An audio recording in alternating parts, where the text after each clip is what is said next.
Good morning. Welcome to Good Day LA at 8. What were you going to say? You're going to say something? I'm used to the song already. Are you? The new tune. You're down with it?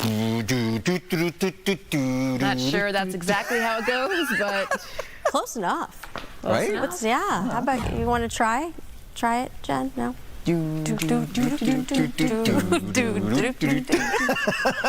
love it. It's catchy.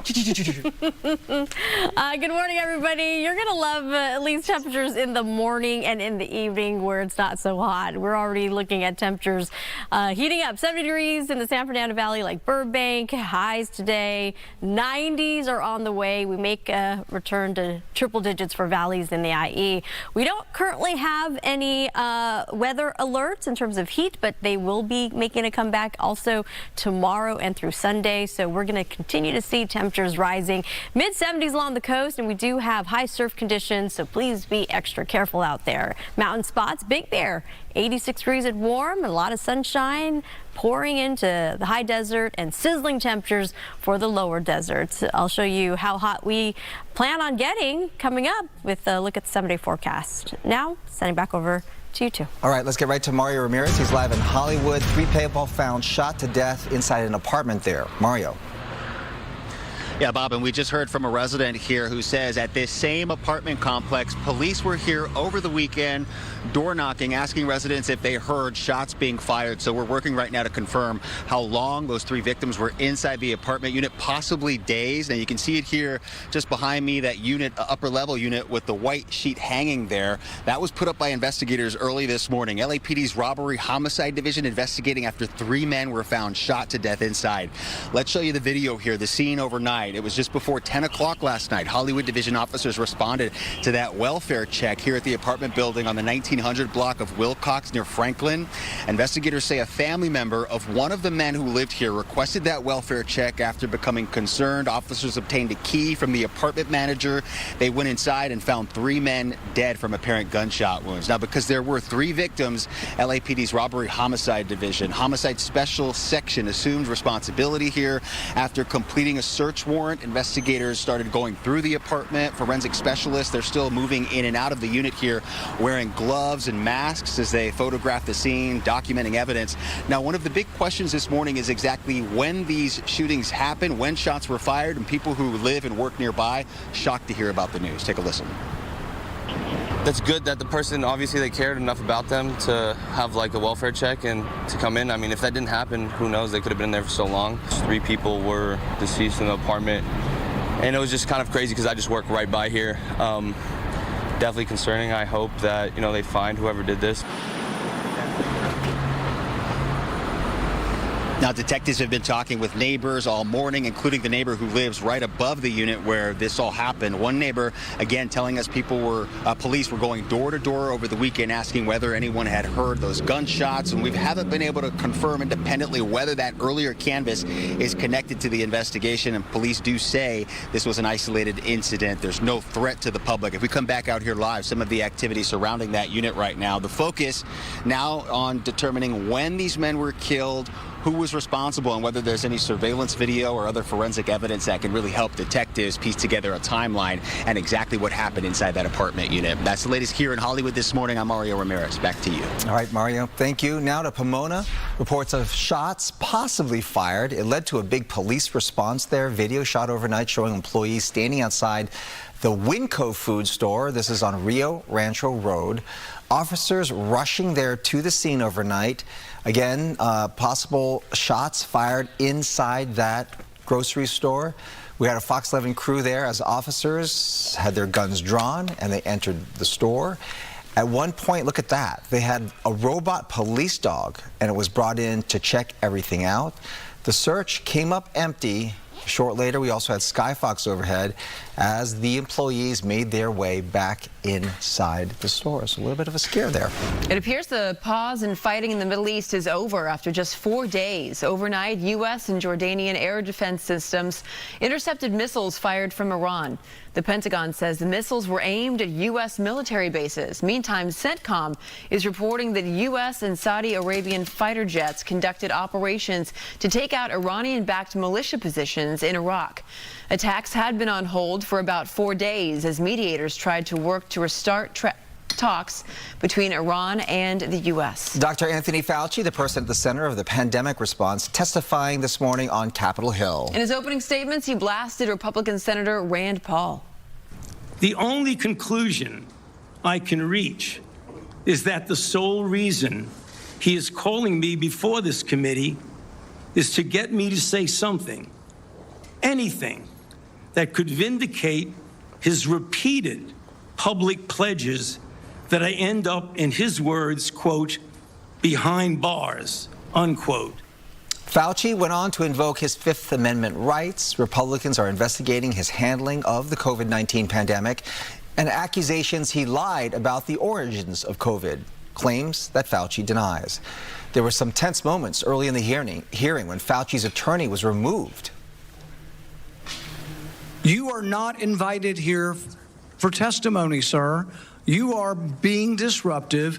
Would you behave this way in a courtroom? No, because the judge would put you in jail. I can't do that today, but I can have you escorted from the premises. So I would say, sir, sit quietly and don't say another word.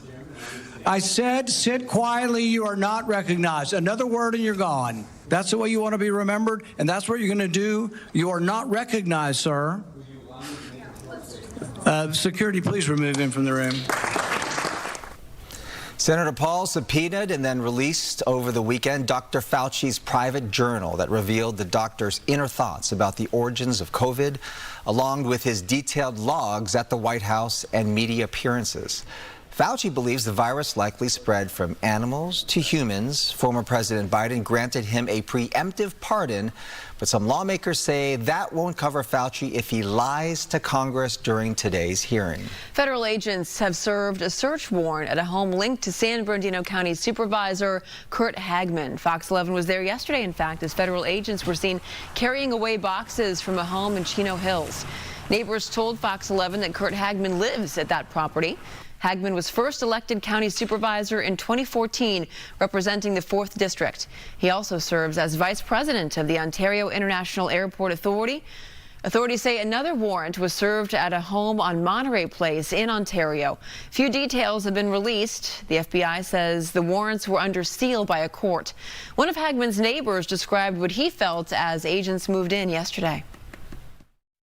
It was really shocking to see everybody here today, all the FBI agents and all the sheriffs and stuff like that. Excuse me, sir. Sir, Laura Diaz, Fox 11. And that was our Laura Diaz as she tried speaking to a man as he stepped outside of Hagman's home, but he turned around and went back inside. All right, 8:08, let's get a check on traffic. Let's go to Stu Lindell and Skyfox. Stu. Hey, good morning, everybody. Skyfox traffic brought to us by My Home Sold.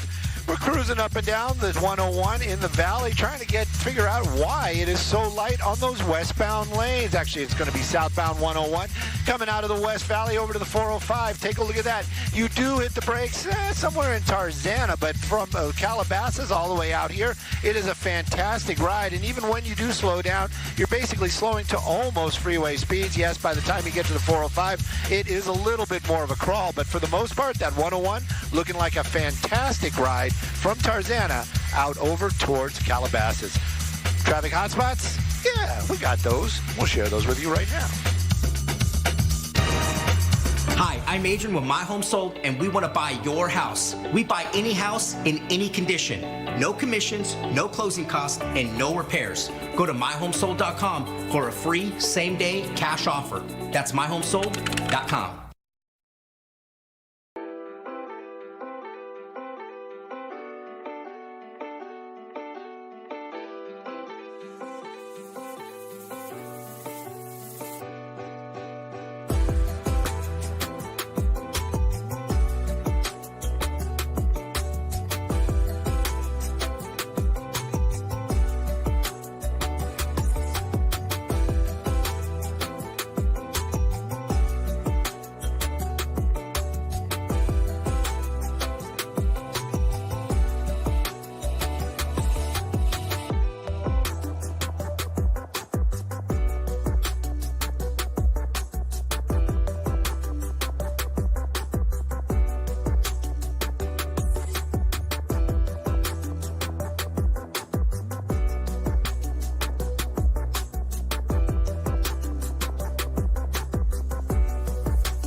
Developing this morning, rescue and relief operations are underway in Japan after a 7.1 earthquake struck southwestern part of the country yesterday. Yeah, Sandra joins us now with more on this dire situation there in Japan. It is dire, but it's an earthquake-prone country. Obviously, they're used to feeling a lot of these powerful earthquakes, but another one did hit the Kumamoto area, killing at least 18 people and leaving others injured, trapped, or missing. The shaking split roads, buckled a highway bridge, and caused part of a shopping mall to collapse. It struck around 4:30 in the afternoon yesterday in Japan time, and a lot of people were out and about, going about their daily lives. And this is video showing shoppers rushing to safety after the powerful earthquake struck the Aeon Mall. You can see merchandise scattered across the floor there. More than 3,000 people were evacuated into a parking lot. We're learning a gas explosion caused the second floor of the mall to collapse, leaving people trapped there inside. 3 people do remain missing, while 4 deaths were confirmed at the mall site. About 62 people are injured, and about 3,600 military personnel have been mobilized to work alongside police and firefighters as crews search for survivors. Tens of thousands of homes are without power right now and running water. Dozens of public facilities have closed, with some now serving as temporary evacuation centers. Bullet train services remain suspended as of this morning, but operations at Kumamoto Airport have resumed. We are also seeing more video from residents in the area. Take a look at this.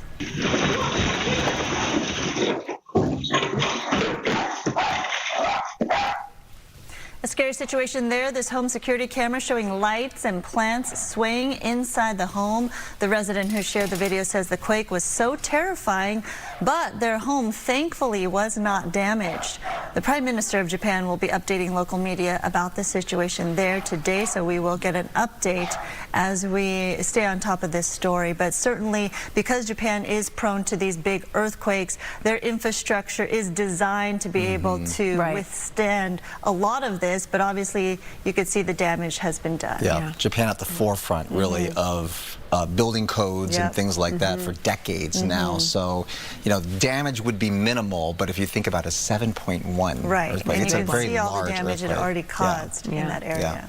Yeah, Sandra, thank you. Sandra, thank you. Operations are back to normal this morning for American Airlines. This is after a big IT system outage forced a nationwide ground stop. The airline said it began experiencing problems yesterday afternoon before issuing that ground stop around 3:30 our time. Complaints poured in over social media. Some passengers said they had already boarded planes but couldn't take off. It's not clear what lingering impacts, if any, the outage could have on flights today. If you are flying American, you might want to leave a little early, or just check ahead, make sure that your flight is leaving on time. Checking ahead is important. Yeah. Good morning, Bob and Jen, and to our viewers. We have in the upper levels of the atmosphere area of high pressure that continues to remain dominant. Not a whole lot of difference going in the next couple of days. If anything, that area of high pressure is expected to move closer and bring in more heat. Therefore, the return of heat advisories and extreme heat warnings will be back as early as tomorrow and will stay in place. Those hotter than normal temperatures through the weekend, and a lot of folks will be heading out to the beach to cool off, but you also have to be mindful. We have high surf advisories as well as coastal flood conditions on the way back as well, where large breaking waves 5 to 8 feet. Stay out of the water if you're not a strong swimmer, and coastal flooding is possible and perhaps even expected for those low-lying areas due to abnormally higher than normal tide just after 10 p.m. tonight and dangerous rip currents. Breaking down the 7-day forecast at the beach, temperatures mid-70s but getting hotter, pushing into the weekend. We're slowly closing out July on Friday. We are welcoming August also on a hotter than normal note. So those heat advisories as well as extreme heat warnings will be applied to the valleys in the IE, and temperatures are set to get hotter from 100 to 108. Numbers across our mountain areas, even the high country, will be warmer than average with a lot of sunshine there. And temperatures for our high deserts, Appaloosa Valley, 100 degrees today, pushing to 107. Saturday does appear to be our hottest day this week. 112 for Palm Springs. And if you're heading out to the Coachella Valley this weekend, get ready for more heat, excessive heat, dangerous heat nearing 120 possible by Saturday and Sunday. Send back over to you two. Oh, 120. All right, Samantha, thank you. Food insecurity affects families in every corner of LA County. One organization has spent decades making sure millions of meals reach the people who need them most. Yeah, Brooke Thomas is live in downtown LA, where Fox 11 is joining that effort as part of our America 250 Volunteer and Giving Day. Good morning. Hey there, good morning. Yes, that's right. It is Fox LA Volunteer Day. Michael, come on over here because somebody in the room just said they heard Bob was the king now because they are looking forward to you making your entrance. And, you know, of course, I was like, he ain't my king. No. Yeah, I'm not sure where that came from. I'm not going there. That's all I'm saying. Something about a red carpet. You were worried about if you had the preparations. We're going to welcome the whole entire Fox team here. No, Michael, that's not what you were saying before the camera turned on. You're trying to get me in trouble. No, they were talking about you, Bob. They're really excited to see you and have you out here volunteering with the crew. What's going on today? What can we look forward to doing? Well, we have a lot of produce here. So this is our South LA facility. So this is more fresh produce coming in, a lot from the farmers and growers. So we have grapefruit, we have potatoes, we have carrots and the like, and this is coming in big bins, so the volunteers bag it so it can go out to food pantries, mobile distributions, our children's and senior programs. So this is really essential work, and you know, we're Monday through Saturday here at South LA and Industry. We also have the Long Beach Hub, so volunteers are critical. Yeah, volunteers are critical. You know, and as our crew comes out here and gets ready to, like, you know, roll their sleeves up and get going and help, I think it's also important that this shows other people who are watching that this is actually something really fun to do. You guys welcome groups if you want to give back on a birthday or for a special event, and it's fun. It's quiet now, but you guys get the music going. I was talking to the volunteers over there making bags, and I said, hey, is it fun? They were like, yeah. Well, and you feel it's fun, and you feel like, you know, you can see what you did at the end of your shift, and that this food is going out to families and seniors and people. You know, unfortunately, look, high inflation times, people are struggling, right? A lot of people are struggling to put food on the table for themselves. So this is a very tangible thing that people can do. People are struggling, kids are struggling, families are struggling. And can you just remind people just really quick, because I always think it's really fascinating.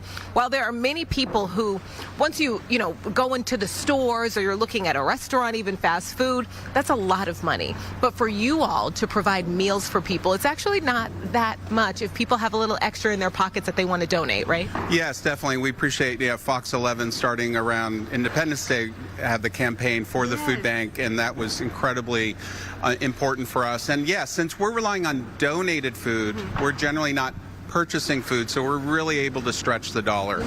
So for every dollar, about 5 pounds of food can come in, especially this produce, right? So that goes a long way, and that's how food banks got going many years ago.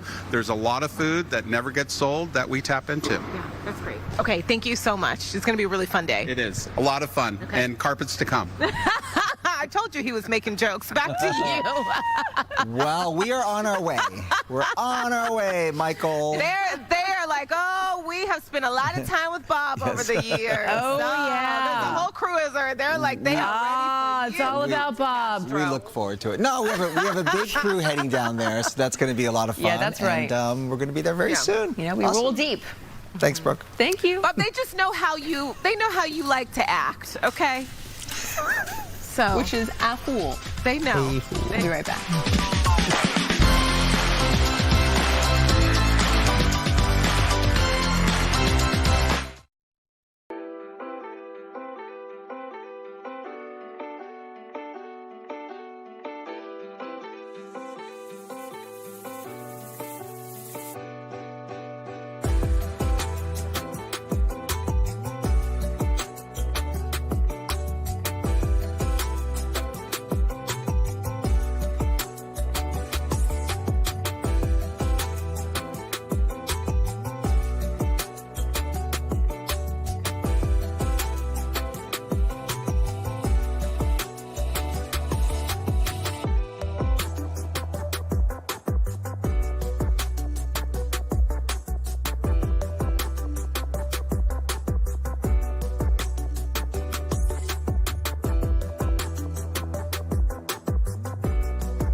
All right, live look at Catalina right now. Beautiful. That's a good spot to be. Catalina's been on and popping, by the way.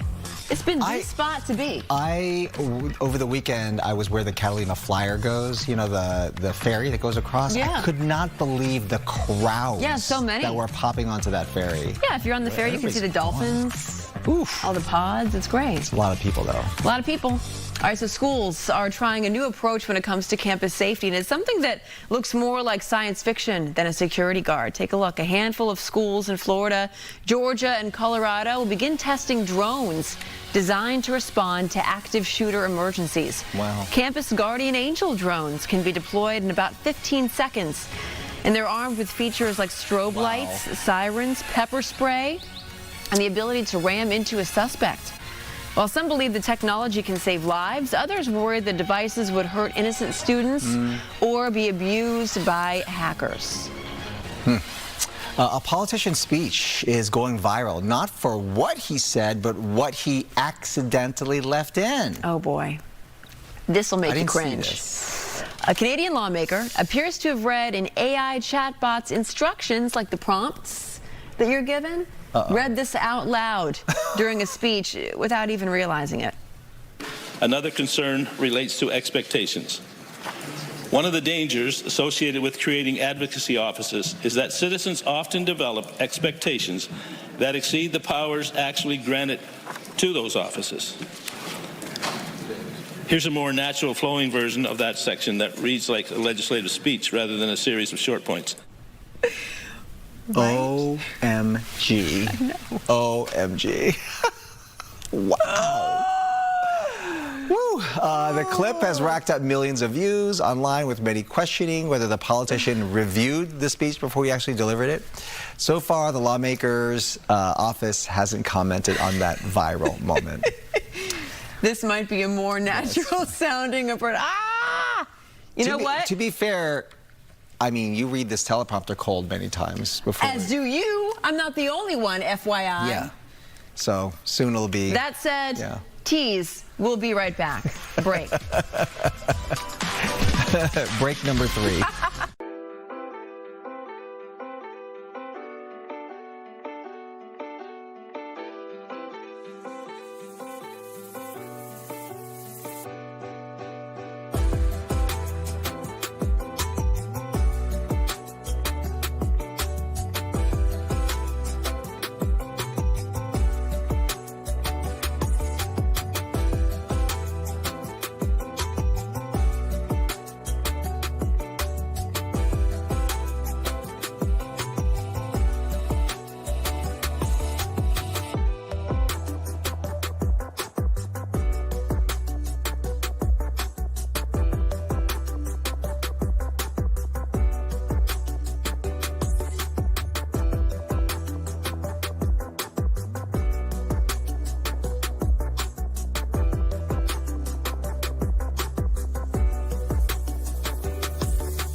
all this stuff that's going on. You know, COVID is coming back.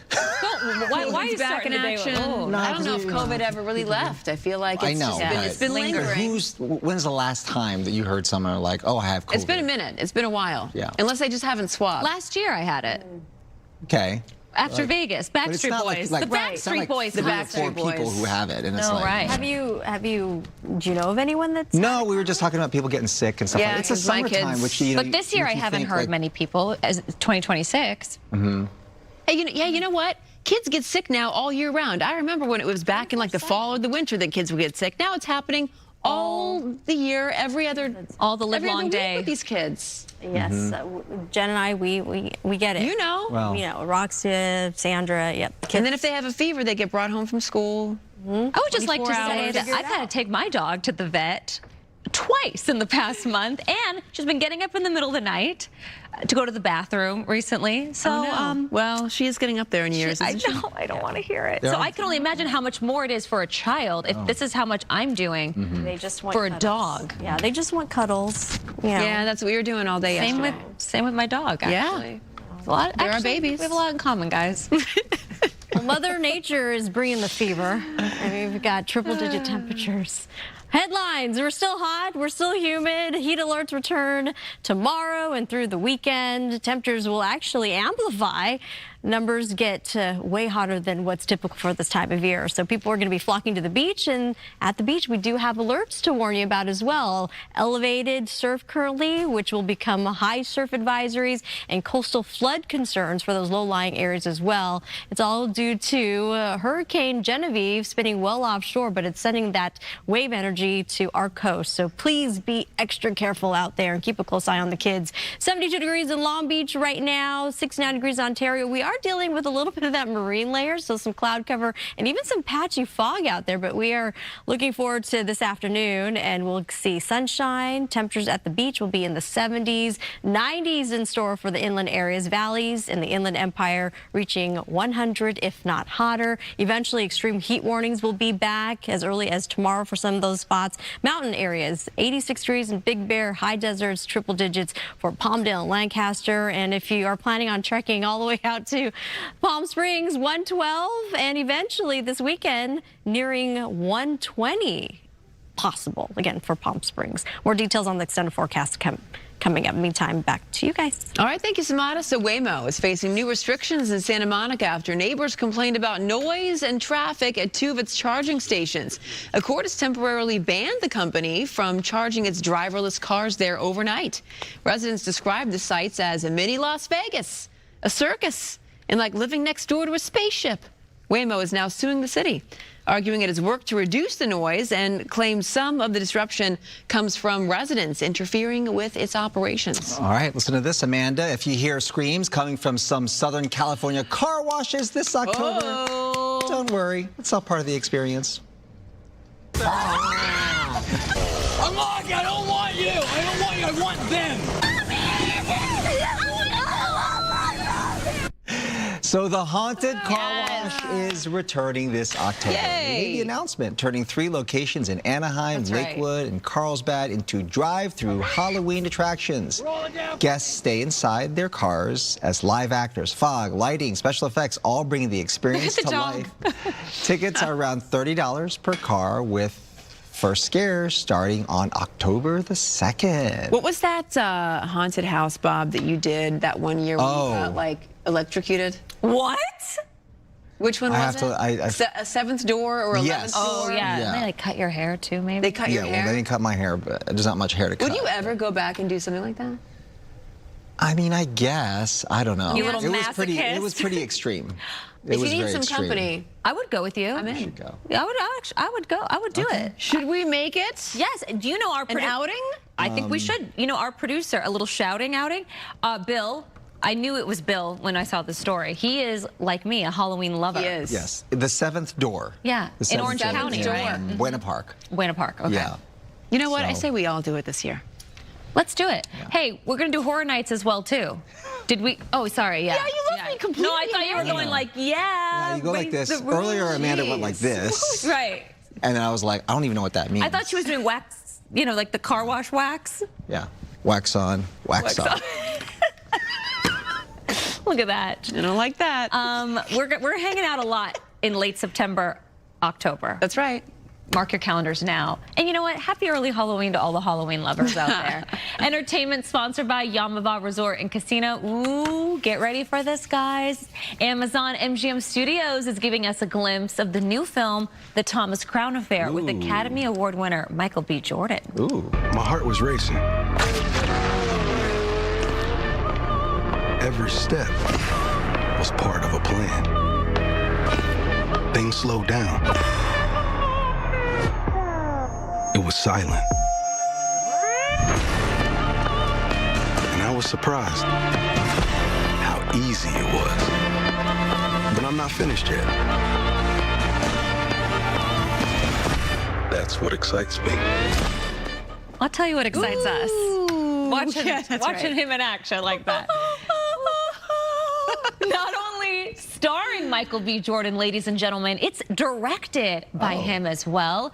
Adria Arjona is also in it. It comes out next year in 2027. Michael B. Jordan sharing, I didn't want a reboot. I wanted a reimagination. Ours is more personal. The stakes are higher. Still got the fashion and romance. Also, remember we were wondering, like, ooh, we saw Michael B. Jordan on the carpet this week in Hollywood for the Spider-Man brand new day premiere. Also rocking a t-shirt. He was that nice vintage Spider-Man t-shirt. And people were saying, well, that was really nice of him to come out, support the film. He's not in this film. But you remember, everything times out right. So they were going to drop the Thomas Crown Affair trailer this week. He's on the hottest carpet right now with Spider-Man. Attenzione. That's right. I'm glad when you start that it's to see these same faces over and over again, you know they got something cooking. It's never I'm just glad that it's in his words, a reimagination and not a reboot. I mean, I'm just hopefully it's really good, because I always question whether or not a reimagination. He doesn't like a reboot. Yeah, because we like the original because the original one. Thomas Crown Affair had Pierce Brosnan, which was great. Rene Russo, I know. It was great. It was great. Really, really good. This one is a reimagination, as he said, and I'm excited to see it. I'm going to need your audience participation for this next story. One of my favorite Christmas movies. 1, 2, 3. Kevin! Oh, sorry. Oh, I ruined it. No, it's okay. But he still did that. He did do that, He did right? do that when he did was that. going, Yeah, that's the one. Okay, thank you. Keep the change, you filthy animal. And look what you did, you little jerk. A new Home Alone movie could be in the works. You guys give up, or you're thirsty for more? Well, here we go. Good if he's in it. He's in it. No, he's in it. According to TMZ, speaking of reimagination, Bob, Macaulay Culkin recently met with Disney executives to pitch his new Home Alone project. And according to TMZ, he says that they loved it. So Culkin starred in this first film, as you're seeing here, when he was 9. And he previously talked about a reboot, explaining his character, Kevin, could be a single dad whose son locks him out of the house, sets traps so that he can't get back in. I like that. Yeah. Well, so more on that as we get it, as it develops. Is his wife going to be part of this film? Brenda Song. Yes. Ooh, I would like that. But I do like that full circle moment for him, you know? By the way, I would like to say, speaking of our poll today, I have seen him out and about. Macaulay Culkin? Uh-huh. Very, very nice. He seems like it. Very nice. And that is our poll question of the day. When you see a celebrity in person, do you approach directly, sneak a pic, or leave them alone? Wow, most of you say you leave them alone. Well, because I think there's like a thought, right, that they get approached all the time. They get annoyed. There's a time and a place. Right. You know, the locker room at a gym, maybe not the best. Maybe not so much. No. But, you know, out and about at an event, sure. We got comments. Stephanie in Highland said, I met Snoop Dogg when my grandson played in his football league. He's so cool. And I will say his league is the best I have seen. Wonderful guy. Thank you, Stephanie. Okay, we were at Nate and Al's and Andy Garcia came in. I knew it was him. I approached. I complimented his work. I asked for a photo. When the time was right for him, he said yes.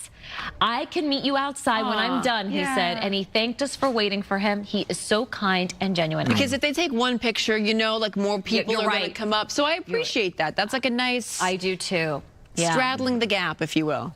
I was at a Taco Bell in Orange County and I met Sumata Khan. Oh my God. I am a big fan of her on Good Day Late, but she cut me in line, stole my order, and drove off shaking her fist at me. All I said was, I'm a big fan, and how tall are you? Please tell her she owes me $11.67. Weird. Amanda in Hollywood wrote that comment. It's strange. So weird. I wonder who that could possibly be. So she owes me $11. You can Venmo me $11.67. I'll Venmo you $12. You round up like your height. Yes, like her height. I like to round up. Like, I have my own celebrity meeting. Tell us. It's as interesting as Jen's meeting with Larry David. Oh. I was at Javier's. I walked in, door opens, I look up, and it's Tiger Woods. Oh, wow. Tiger. He's like, hey. And that was it. She looked down when she was talking to herself. That is it. So I'm like, oh my God, that was Tiger Woods. He opened the door for me and I let myself in. Yeah, that's it. That's it. That was my wow moment. Good Day Late weather, or should I say Good Day Late traffic, sponsored by the offices of Jacob and Rodney. Call jacob.com.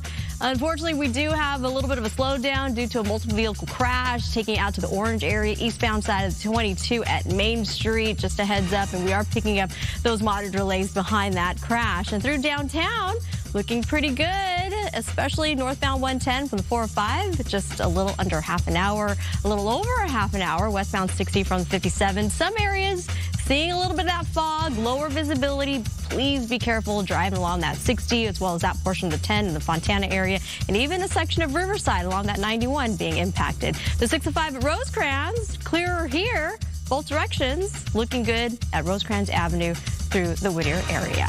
Here's a look at some other traffic hotspots.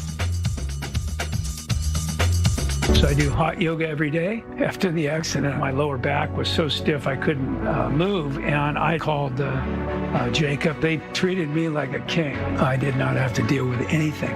If you're in an accident, call Jacob. Call Jacob.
And welcome back. I'm meteorologist Samada Khan, and we have your weather, and it's going to be another hot and sizzling afternoon. We have a live look at our beach areas. Santa Monica right now, not too bad, very comfortable and a little humid, but even our beach areas will be impacted by the heat going the next couple of days. July Fry has delivered. We've had a couple rounds of heat wave conditions, and unfortunately we're on our way to another one as we slowly close out July and pushing into August. Temperatures will be well above normal. In Southern California, downtown LA today could see a high of 90 degrees, but more comfortable temperatures for the Bay Area as the onshore flow impacting those locations. Seattle at 77 degrees, triple-digit heat and humidity, a problem for Dallas and into Houston. We do have some storms rolling through portions of the Midwest and more storms delivering rain for areas of the Northeast. Temperatures in New York at 81 degrees, slowly recovering due to all the rain the last couple of days. Area of high pressure will continue to influence our weather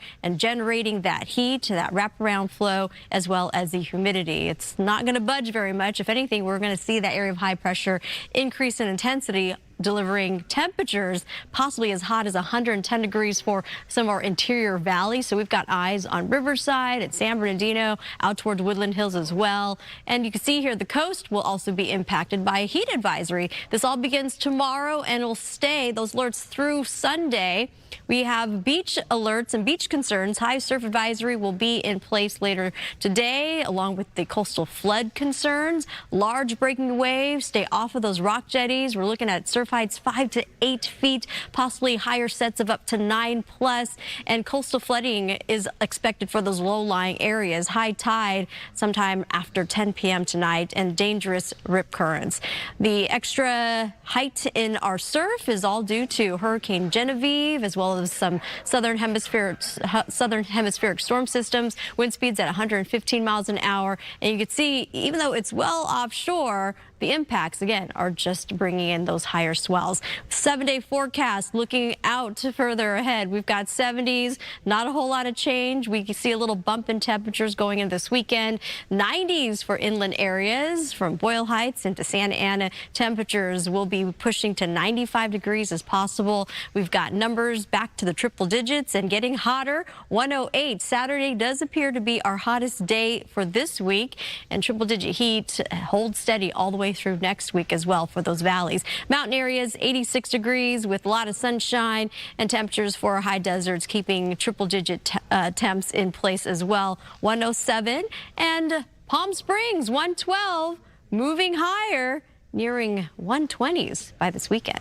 Send back over to you guys. All right, so I want to thank you. Our next guest is doing something to honor moms through food. I already love it. Best of both worlds. Daniel Shemtab uses his food truck for his new show, Better Than Your Mom. Here he is in action explaining the premise.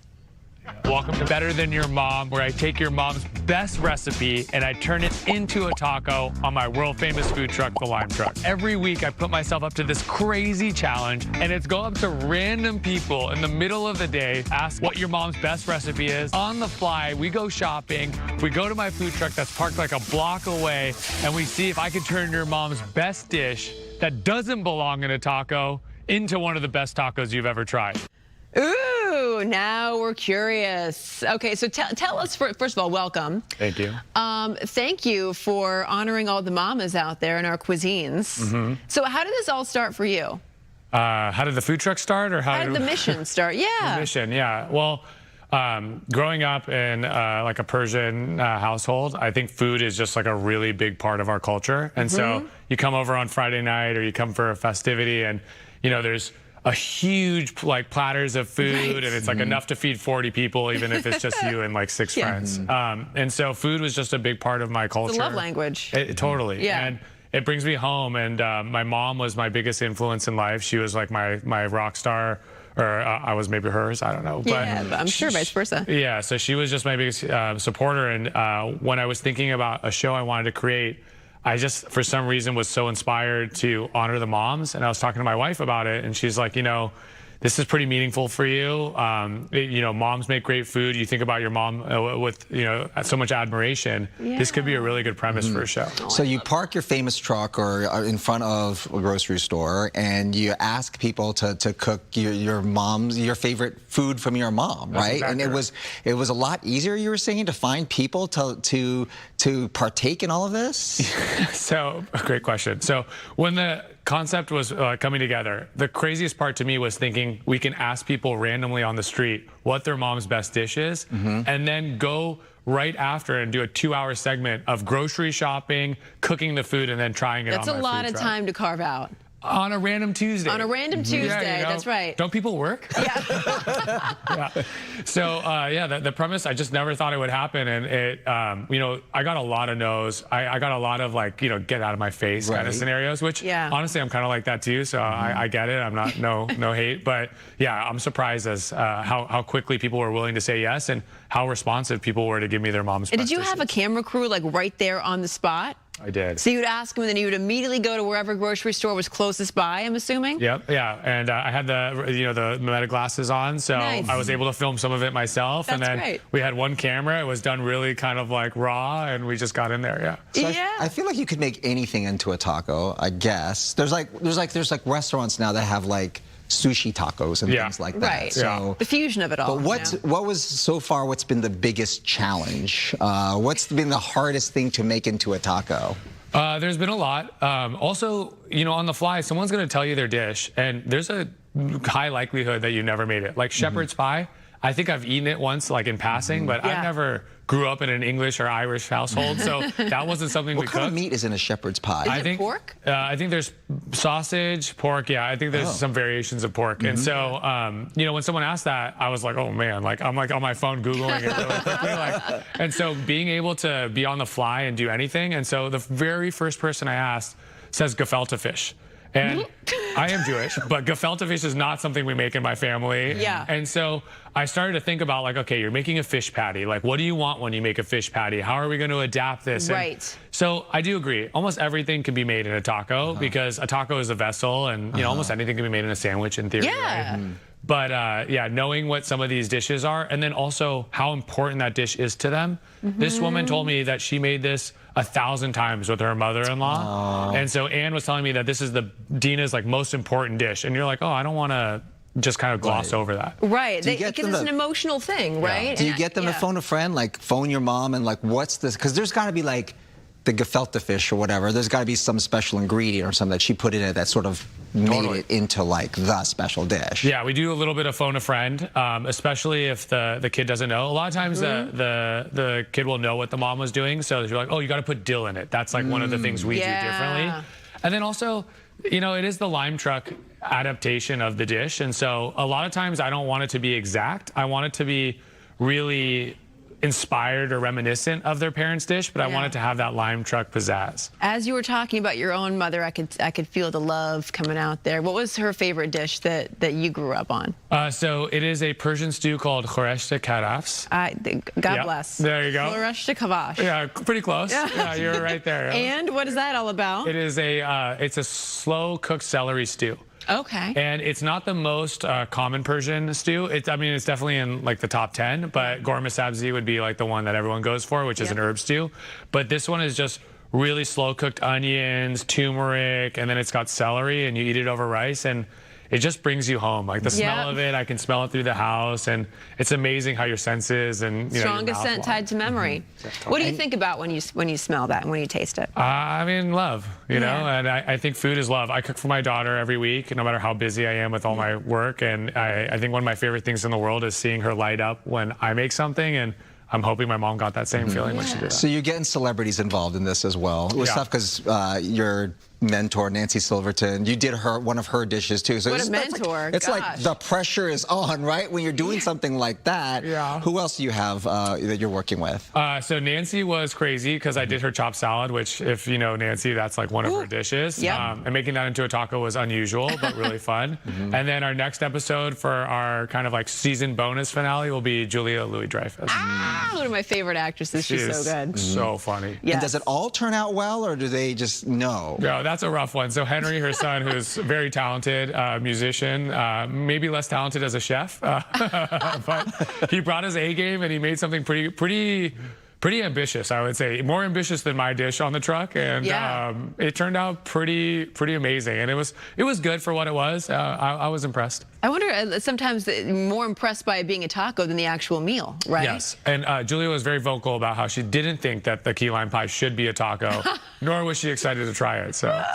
I want to ask you, because I met you after the fires here, and you lost your home in the Palisades fire, and you quickly pivoted, and we met because you were doing some outreach. You worked with World Central Kitchen. You were feeding people who were displaced and all the first responders out there. So how are you doing now? I mean, this is like sort of a next project. You sort of just kept going. I did. So I remember that day vividly, and I think maybe I look a little bit more refined since being out in the streets for 4 weeks. You've got clothes, and exactly.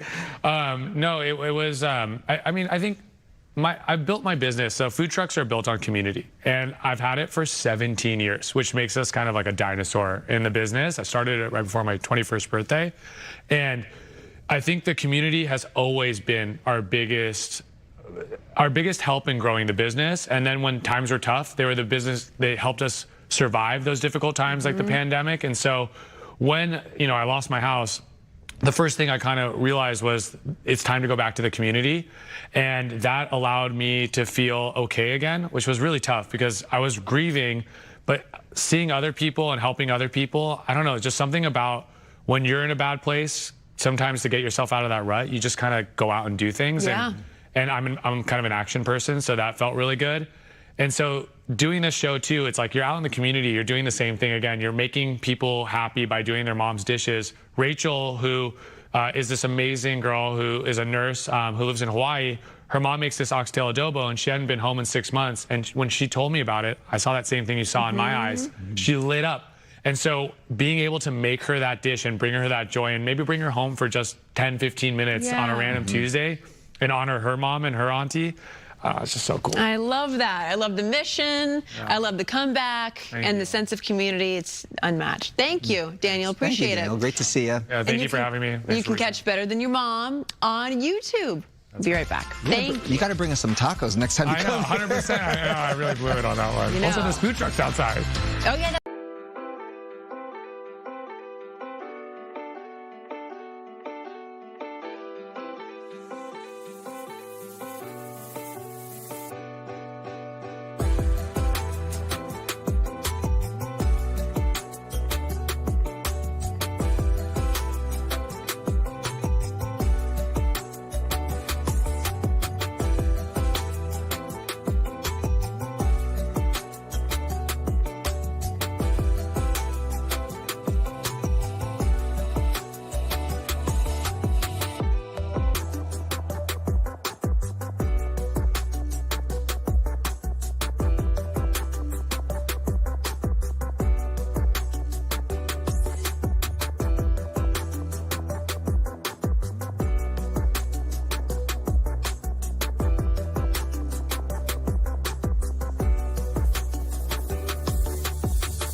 welcome to 9 a.m. on this Wednesday. I'm Roxy Carpadian. And I'm Sandra Endo. Thanks for joining us. Samada. Good morning, Sandra. Another day. Roxia, yes, another day of the heat. But right now, at this hour, we are picking up some relayered clouds and even some patchy fog. So it's actually very comfortable, minus the humidity. But we are on our way to heating up. Current temperatures right now, 72 degrees in Burbank, Santa Cruz at 65. It's not bad at all. 72 in Santa Ana. Temperatures for your afternoon, mid-70s for the beach. But we do have alerts. High surf and coastal flood advisories will eventually go into place. Inland spots pushing 90s, hotter for valleys in the IE. Triple digits make a return, and our mountain communities right on 86 degrees with a lot more sunshine there. High deserts, Palmdale, Lancaster, we'll see 100 and getting hotter as we push into another round of heat wave, dangerous heat wave conditions. Heat alerts, extreme heat warnings will be in place tomorrow for the for the Coachella Valley. Palm Springs 112 moving into the 110s. A closer look at the 7-day forecast coming up. In the meantime, you want to make sure you are careful. July is slowly coming into an end as well. July Fry has delivered us 80s and 90s, lots of red boxes, an indicator of the above normal temperatures. And unfortunately, today is no different. We're going to say goodbye to July, coming in this Friday, and welcoming August on a hot note as well. More details again on the extended forecast coming up. Back to you. Thank you so much, Samada. After 4 days, it appears the pause in fighting in the Middle East is over. Overnight, U.S. and Jordanian air defense systems intercepted missiles fired from Iran.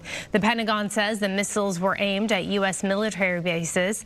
And in the meantime, CENTCOM is reporting that U.S. and Saudi Arabian fighter jets conducted operations to take out Iranian-backed militia positions in Iraq.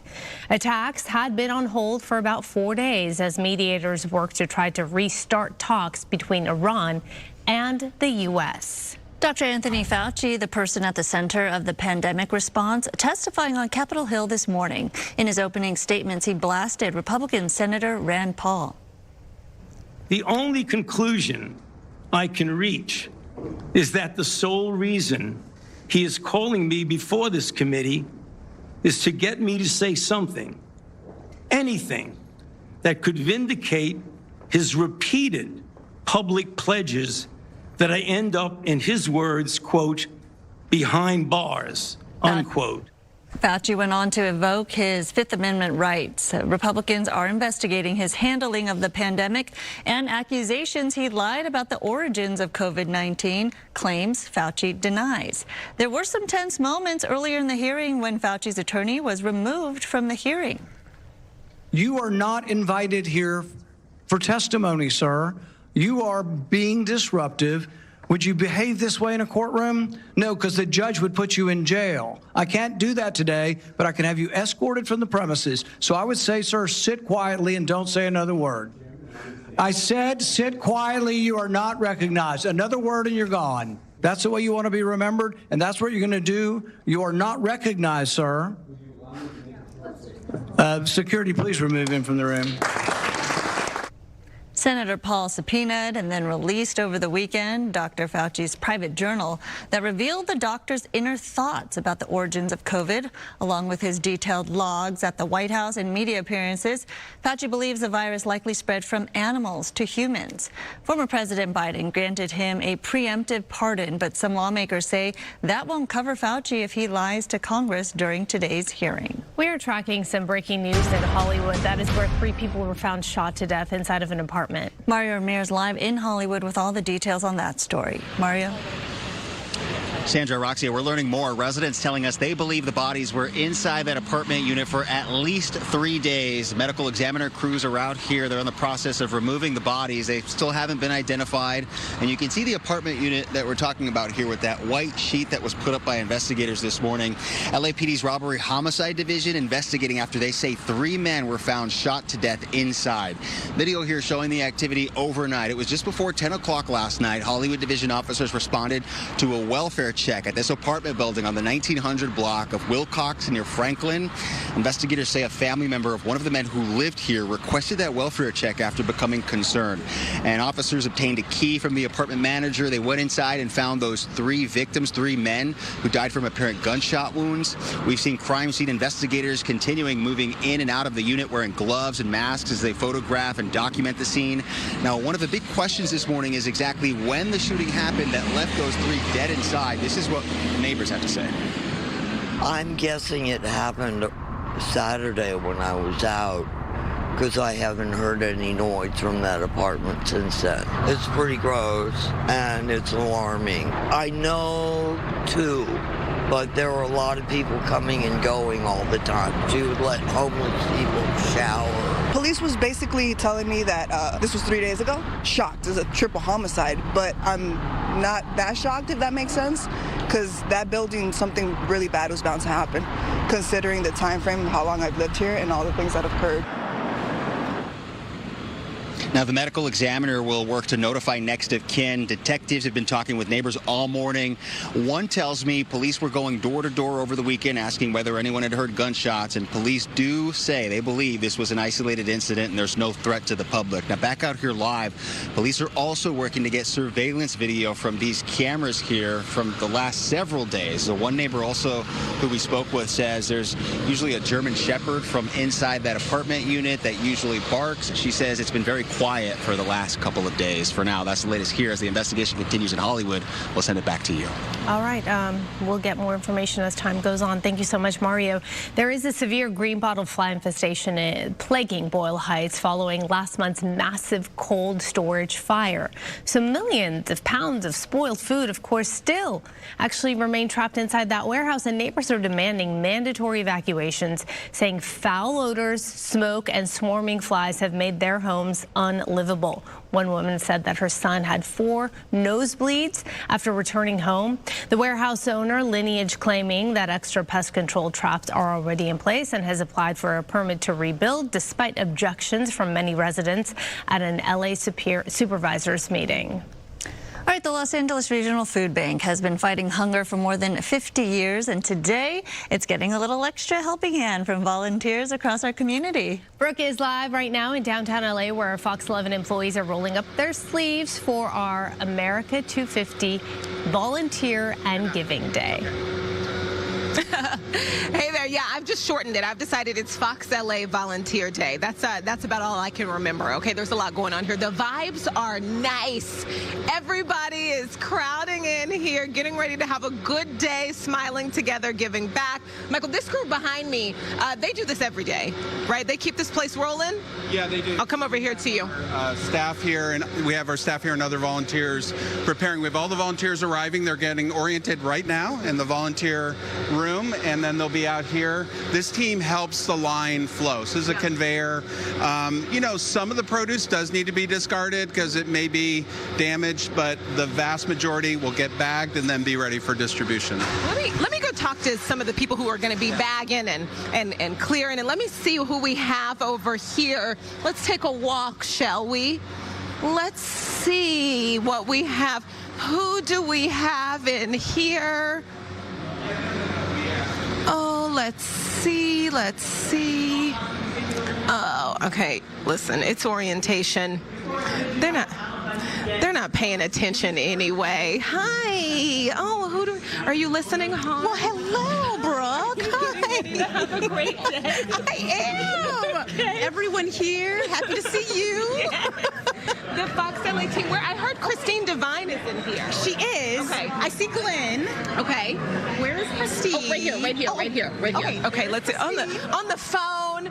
Hello, friend. Oh, my goodness. I am. You know I'm not awake yet, y'all, okay? You look awake. You look great. Now, are you excited about today? I'm so excited. Yeah. We have done 1 million stories on this wonderful nonprofit, but to be here to do the hard work is amazing, and I'm so I might have to come back another time or two. I love that. I'll come with you.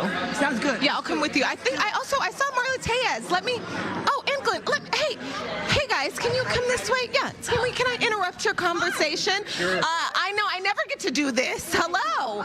We see each other in passing. Are you all excited about today? Yeah, absolutely. Yeah. Gonna help out? Absolutely. Just hearing the impact that the food bank has, 2 billion pounds of food distributed in its lifetime, that's incredible. And I feel like it hits even harder because, you know, we're also on the other side where we're constantly doing stories. We know about the need. We know how much people are struggling. And so to be able to be here and give back, it has to feel good. And to see the images of the kids and noting that 25% of the proceeds and all these contributions go to the kids directly, and even those who are on the streets sleeping. And we cover this every day, so it's nice to be able to make a little bit of a difference. I'm just impressed by this operation. It's massive in here. This is like a grocery store warehouse, which I used to work in. I mean, it's like a well-oiled machine, and it's amazing to get volunteers to come in here day after day to do this. It's great. And speaking of kids, you might have the cutest little girl in the world. Thank you. She loved Auntie Brooke when she visited you on set. So squishy and cute. Thank you so much. I don't know. She takes after her dad. Okay, they're getting ready for a group picture.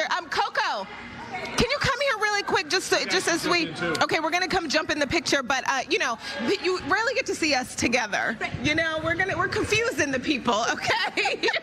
But it's so nice to be here with the team. It's gonna be a great day. It is. I think it's gonna be a really good day. It's good to see people outside of the office and doing something that matters, volunteering. Yeah, I'm excited about it. I'm excited about this. It takes such little when it comes to your donations. If you want to help, okay, wait. I'm like, they want not getting in the picture and the microphone. Okay, I'll send things back to you all, but if you want to donate, please help out, okay? And it's going to be a great day. Back to you. I have FOMO. I know. It looks like so much fun. What a great group. Look I've at never that taken picture. a photo on live TV before. Just smile. We'll do the talking. That's great. That's so wonderful. Right, okay, thank you. And it's so nice to see the morning staff and the evening staff together, because usually we are passing ships in the night, right? Like we never see each other. I know. So great to see the effort out It's there. awesome. Good a really important cause. All right, Brooke, thank you. I know Bob DeCastro is rushing over to the scene, so he'll be part of another group picture. But seeing the Fox family come together with the Los Angeles Food Bank is an awesome thing. We've got traffic at DTLA, sponsored by DTLA Law Group, Accident and Injury Attorneys. We have, unfortunately, this collision to bring to your attention in the Moore Park area in Ventura County. This is going to be the eastbound side of the 118 at Princeton Avenue. Getting word of a boat that was on a trailer came off and is now blocking both lanes of that portion of the 118 at Princeton Avenue. We've got a lot of emergency crews on scene and a lot of activity, and you can see the backup impacting the 23 there. Real-time traffic through downtown, a little over half an hour. Your drive, again, along that West 10, headed to Santa Monica, which will be a popular spot. Northbound 110 from 405 coming inbound, just 23 minutes. There are pockets of fog, and that's reducing your visibility, so please be extra careful on your drive along that 60 and the 10, as well as a portion of the 91. Both directions of the 105 here at Crenshaw Boulevard. Not too bad at this hour either. Here's a look at some other traffic hotspots. This broadcast is locally sponsored by DTLA Law Group, Auto Accident and Injury Attorneys. Have an injury? Text Injury Help to 40222 or visit us online at calldowntown.com. Message and data rates and usage may apply.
Things are heating up.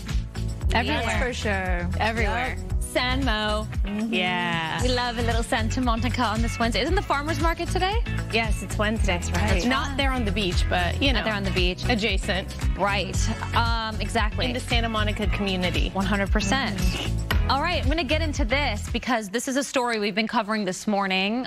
Starting with our 7 a.m. hour, we shared with you the allegations against actor Jared Leto, with 4 women claiming sexual assault in a new BBC documentary. Well, now, in the past hour, he has made a statement about it, saying via his publicist, "I have never sexually assaulted anyone in my entire life. These claims are absolutely and categorically false." Now, earlier we reported to you that the 4 women claim that the offenses occurred when they were teenagers, and this is all being highlighted in a new BBC documentary called Jared Leto, Hollywood's Dark Secret. A total of 10 women come forward with allegations against the actor and musician, 9 sharing their story for the first time. One of the women accuses the Oscar winner of assaulting her in a motel bathroom when she was 17. Another claims that Leto threatened her with sexual assault when she was 19. A third alleging that she and Leto had sex in California when she was 17, which is under the age of consent. And the fourth woman alleges that Leto made repeated sexually explicit phone calls to her when she was 16, suggesting on at least one occasion that they should have sex. All the women that are featured in Jared Leto, Hollywood's Dark Secret, claim that the interactions occurred between the years 2002 and 2016, when Leto was in his 30s and 40s. Wow. So more as this story develops. In brighter and lighter news, Sam Smith is getting married. Aww. Yes. Sam Smith is engaged to fashion designer Christian Cowan. Sam's upcoming album pays tribute to their fiancé, including the title Hazel Eyes, after Christian's eye color. Sam is 34 and Christian is 32. That's a fun video. That's cute. Yeah. Kind of getting a preview of what their wedding day would look like there. Like they'll have good patches. Music. Yes, very good music. At their wedding. Okay, let's jump into our poll question that's been heating up all morning. Entertainment is sponsored by Yamava Resort and Casino. And last hour, we asked you, when you see a celeb in person, do you approach directly, sneak a pic, or leave them alone? You said approach directly. Oh, wow. Okay. Right. Wow, they're bold. Here are a few comments that you left us. Keeps going between leave them alone and approach directly. Yeah. Mo in Stan says, love the comments, but for me, as much as I would want to approach, I would keep my cool. They need their space too. However, if it was Taylor Swift or Jordan Love, not so sure. We get it. Suzanne in Topanga. Now, news reporters, on the other hand, and I have a fan crush and walked up to Susan Harasuna and Coco McAvoy. 2 great people. So real and wonderful to me. Thank you so much for sharing. Kristen in Bellflower, years ago when I was just a child, I met Tony McEwing while having breakfast at a Denny's in Carson. He was already there sitting with his family, finishing breakfast, but he graciously waved hello and smiled. Even after being an 11 or 12-year-old girl, I shouted as I walked by, "That's Tony from the news." Oh, that's so cute. Love that, Kristen. Thank you for sharing that. Maybe we'll share that. I wonder how old Kristen is now, because she said when I was a child. Yeah. I love that. Yeah, that'd be interesting to see. But she remembers it vividly. Yeah, I love our longtime viewers. That's so sweet. Yeah, Always sure. say hello. Yes. I don't feel like we're celebrities at all. No, I don't. No, not at all. I cover celebrity news. That's right. Yeah. Exactly. All right, we'll be right back.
And welcome back. I'm meteorologist Samada Khan. Good delay weather sponsored by Pechanga Resort Casino. And we've got a live look right now at one of the local cruise ships coming in.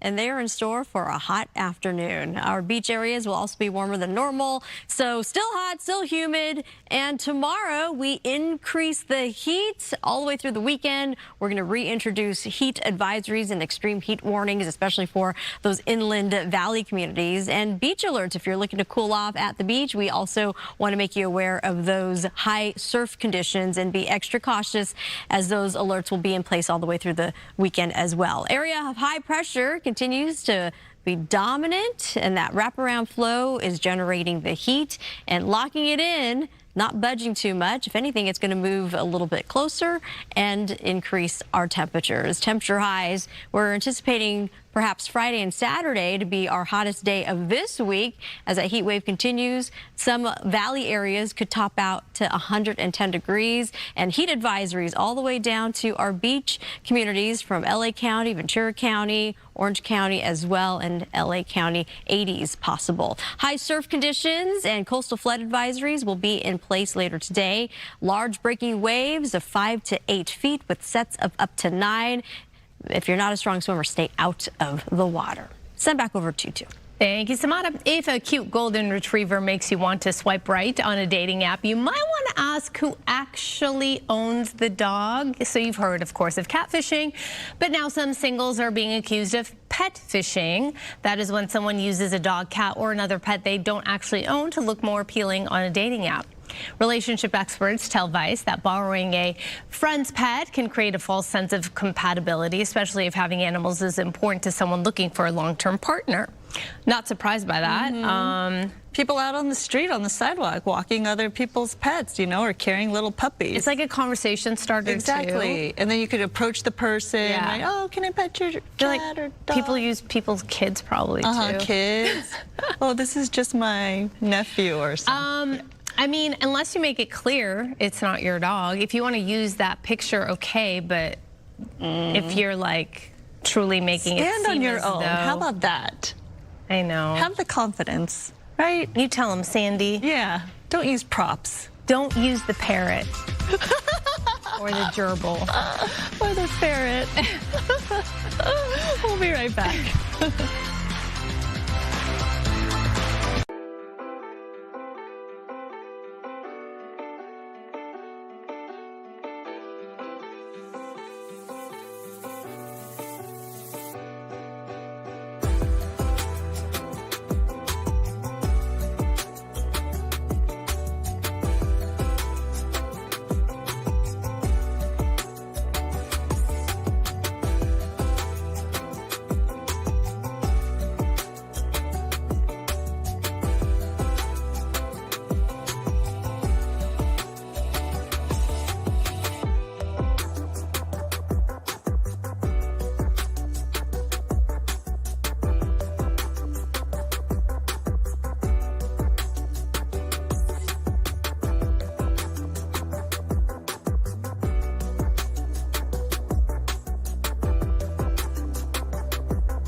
Taking a look at our top stories this morning, the LAPD is investigating a triple homicide in Hollywood. 3 men were found with apparent gunshot wounds inside an apartment at around 9:30 last night. Officers made the discovery while doing a welfare check. The names and ages of the victims have not yet been released. No information about a possible suspect. A pursuit starting in the high desert ends in a deadly crash in Pomona. The CHP says that it all began at 1:30 in the morning on the 15 freeway in Victorville, and that is where the driver allegedly turned off his headlights to evade deputies. The chase stretched into Pomona, where CHP says the driver lost control and crashed near Town and Bonita Avenues. Officers say that the driver died at the scene. Dr. Anthony Fauci appearing before Congress this morning in a Republican-led committee hearing about his handling of the COVID-19 pandemic. Fauci repeatedly invoked the Fifth Amendment and declined to answer dozens of questions from senators. The decision, at least for now, sidesteps calls for his prosecution if he is accused of lying at the hearing. He received a presidential pardon from Democratic President Joe Biden. Critics have suggested he could still face charges if he perjures himself under oath. For years, millions of people have checked in on Big Bear's most famous bald eagles, Jackie and Shadow. But now all eyes are on Jackie as she continues her fight to recover after being rescued last month. The story really began over a decade ago when friends of Big Bear Valley installed an eagle nest camera, giving the world a front row seat to Jackie, Shadow, their eggs, eaglets, and even with some heartbreak along the way, we were able to see it all. Well, today, the nonprofit's cameras streamed their lives right around the clock, while supporting, of course, education, conservation, and wildlife recovery. Now the focus has shifted to Jackie's recovery after she got into an altercation with 2 subadult eagles. She's been in intensive care at Ojai Raptor Center for more than 10 days now, and she's starting to eat on her own, gaining strength and showing signs of improvement as veterinary teams continue searching for the cause of her severe anemia. Joining us this morning is Jenny Voisard, media manager for Friends of Big Bear Valley. Good morning. Thanks for joining us. Thanks for having me. So how is Jackie doing, and what signs are you seeing that are really encouraging you at this point? Well, we love to hear that she's feisty. That makes us happy because that sounds like our Jackie. And we were encouraged by positive news about her blood numbers coming back over the weekend after she had a little bit of a scare. We're waiting for another update. I think they said we'll get one today. And we're hoping it's going to be good news. Yeah, absolutely. So what do you think makes her case so challenging? Why has it been so hard to really pinpoint a diagnosis? Well, I think that's the thing of it. She has a team of wildlife specialists working on her case around the clock and giving her care. The diagnostics didn't show common things that we would see, like lead, for example. There wasn't any evidence of cancer. She was severely underweight and dealing with the anemia, and she wasn't injured by the other eagles in the attack, but it certainly left her weak and vulnerable and unable to fly. So we just don't know. Yeah, that's the troubling part of it all, right? Not knowing what's wrong and how to treat her. But while she recovers, fans, of course, continue to worry about Shadow, maybe moving on to another mate. How likely is that going to happen?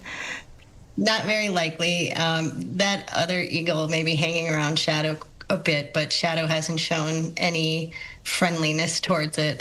He's knocked it off the nest and issued warning calls. So he likely views the eagle as an intruder. Oh. And the eagle is probably not old enough to even mate or take over a territory yet. We think it's a female because of the aggressiveness of the behavior, but we don't know for sure. So we don't see Shadow moving on. His hormones won't change over until December, January. So there's definitely a lot of time. Oh, okay. And if the eaglets have dispersed or getting ready to disperse the territory, he won't feel like he needs to defend the habitat as much. And so he may be tolerant and will perch with other eagles too. Oh, so interesting. That is interesting. We're learning so much. I know, right? we are. That's the whole point of all of this. So viewers have been also asking about their eaglets, Sandy and Luna, starting their own journey outside of the nest. What are you seeing that's normal? What's normal behavior? Well, we haven't seen them on our cameras in a few days, and we don't think we've heard their vocals, and it's all very normal. They're all on schedule to disperse the territory. Juveniles, and really up until the first 5 years of a bald eagle's life, can be very exploratory, and they can travel for miles. And so, it's hard to have an empty nest. We miss them so much. Yeah. But we really hope that they get to go live their best lives as eagles out there. And it was just wonderful getting to see them hatch and grow up. And they both fledged, one a little accidentally, but it all worked out. And so it's been an amazing time with them. So what's the prognosis for Jackie, though? Because so many people are concerned for her, obviously, and what can people do if fans want to reach out? Obviously, they need to give the rehab team some space. I think it's really hard for us to not know what's going on all the time. There's no camera on her, so we can't always see, and we don't always get the updates that we want, and our team doesn't get all the updates that we want. But that's just how it is, and we have to give them space and room. The caregivers, they're a fabulous medical team. She's in the best place that she could possibly be. She's probably getting better health care than any of us right now. And we just have to be patient. Don't contact them. You can send them donations because they're a nonprofit and they don't get any funding. And so that's what I would do, and just care about your backyards and the trees and the birds and all the wildlife. Yeah, that's actually good advice right there if people want to help and support, which they do, and I know that's been relatively successful. Where do they go for that? So they can donate at the Ojai Raptor Center. They can also donate to the LA County San Dimas Raptor Rescue because they were the ones that were on scene and got Jackie. And you can also donate to Friends of Big Bear Valley. We're also a nonprofit, and none of us get funding from the government or anything like that. So every dollar counts. And do you know at this point what vets will be watching for before Jackie could ever be considered to return back to the nest or into the wild? Well, Jackie has to be able to defend herself, and Jackie has to be able to take care of herself and not be in any kind of weakened situation. And so they're going to want to make sure that she is in tip-top shape to be able to do that. So all of her levels, all of her numbers, her weight, and that. Makes sense. We hope that happens soon. I know they're taking really good care of her, and we thank you so much for your time and expertise, Jenny. Thank you for having me. Have a good day. Thank you. You too. All right, and to follow Jackie's recovery, watch the live Eagle cams, right, that we all love so much. Support Big Bear Valley Friends. As she was mentioning, go to their website or social media channels for the latest updates. Yeah, everyone cares so much about Jackie, and she is definitely in good hands. Everyone's invested, right? Exactly. We watched, again, Shadow and Jackie as a couple and delivering all the eggs and watching all the egglets hatch. And yeah, the journey continues. So we're wishing Jackie again the best. We've got temperatures. If you're heading over to Big Bear area, it's going to be warm there. Breaking it down, temperatures sunny, 82, 83, and get this, if you are heading over to the high country, we might be entering 90s going to this weekend, so heat advisories will return even for the high country. And July Fry has not disappointed. We have been dealing with temperatures well above normal, a couple rounds of heat waves, and we are on our way to another one. Tomorrow into this weekend, heat advisories and extreme heat warnings will also continue, will be in place, and will stay in place all the way through at least Sunday in some spots. Take a look at our satellite radar. Earlier this morning, we did pick up some of the low-level clouds and even some patchy dense fog, but quickly we're seeing those conditions improve and the clouds retreating as it evaporates. Today's highs for the coast, 76 degrees, but you got to be careful. High surf will be an issue and coastal flood conditions due to higher than normal tide right around sometime after 10 p.m. A full moon tonight, so that extra gravitational pull is what's increasing, again, the tides. Inland areas, 90s. We're increasing temperatures. Valleys in the IE will be back into the triple digits, warmer than normal. 80s possible, even 86 could be potentially possible for Big Bear. High deserts, 100 degrees for Palmdale and Lancaster. Low deserts, if you are planning on heading over to, yes, the Coachella Valley, temperatures are expected to reach nearing 120s by this upcoming weekend. And with the heat, we always like to remind folks to continue to keep heat safe, stay indoors in those air-conditioned areas as much as you can. Let's send back over to you two. All right, thank you, Samada. We have so much more ahead. We do. So there's a huge event this morning in Arcadia to help families in need, get kids, of course, ready. It is almost back to school. I know that it's happening. I know, and Santa Anita Park is hosting the event called Football Unity Center, where there's a giveaway, including Foothill, rather. Unity Center, it includes everything from school supplies to clothing, and joining us this morning is Julie Swayze with the center. Good morning, Julie. Look at all the activity behind you. How exciting. Oh, there's a lot going on. There's a lot going on here. Yeah, tell us about this event. 984 students. Sure, it's an annual event we've had for over 25 years. About between 990 and about 1,200 students will be here today for our annual back to school. We have education vendors, we've got health vendors, backpacks, school supplies, haircuts, manicures, everything you need to get our students ready for school in the San Gabriel Valley. Families you expect to help this year? Well, we're probably around 1,200. Oh, wow. 1,200 total. Yes. Yeah. It's expensive and pricey. We know. We have kids. It really adds up. It does. It does. It can be anywhere between $400 to $900 for each child to get them ready for school, clothing and everything. Yes. And how have you seen? We help them. Yes, you know, any little bit helps, right? Helping these families out. But what have you seen in terms of the need increase out there, the demand for all of this? Well, I would say the numbers, usually we serve 12 cities in the San Gabriel Valley. We're actually serving more students from Pasadena and Altadena. The demand is much higher, probably given the Eden Canyon fires. People are still going through some hardships. And so we are seeing that. We're seeing just a need for clothing, a need for school supplies, pretty much everything. So we're trying to meet those needs of our clients. And a lot of these types of events, it really would be not possible to do it successfully without the community coming together, the partnerships. Talk a little bit about that, the collaboration it takes to make it a reality. Right. It certainly takes a village from our foundation sponsors, our corporate sponsors, our individual givers.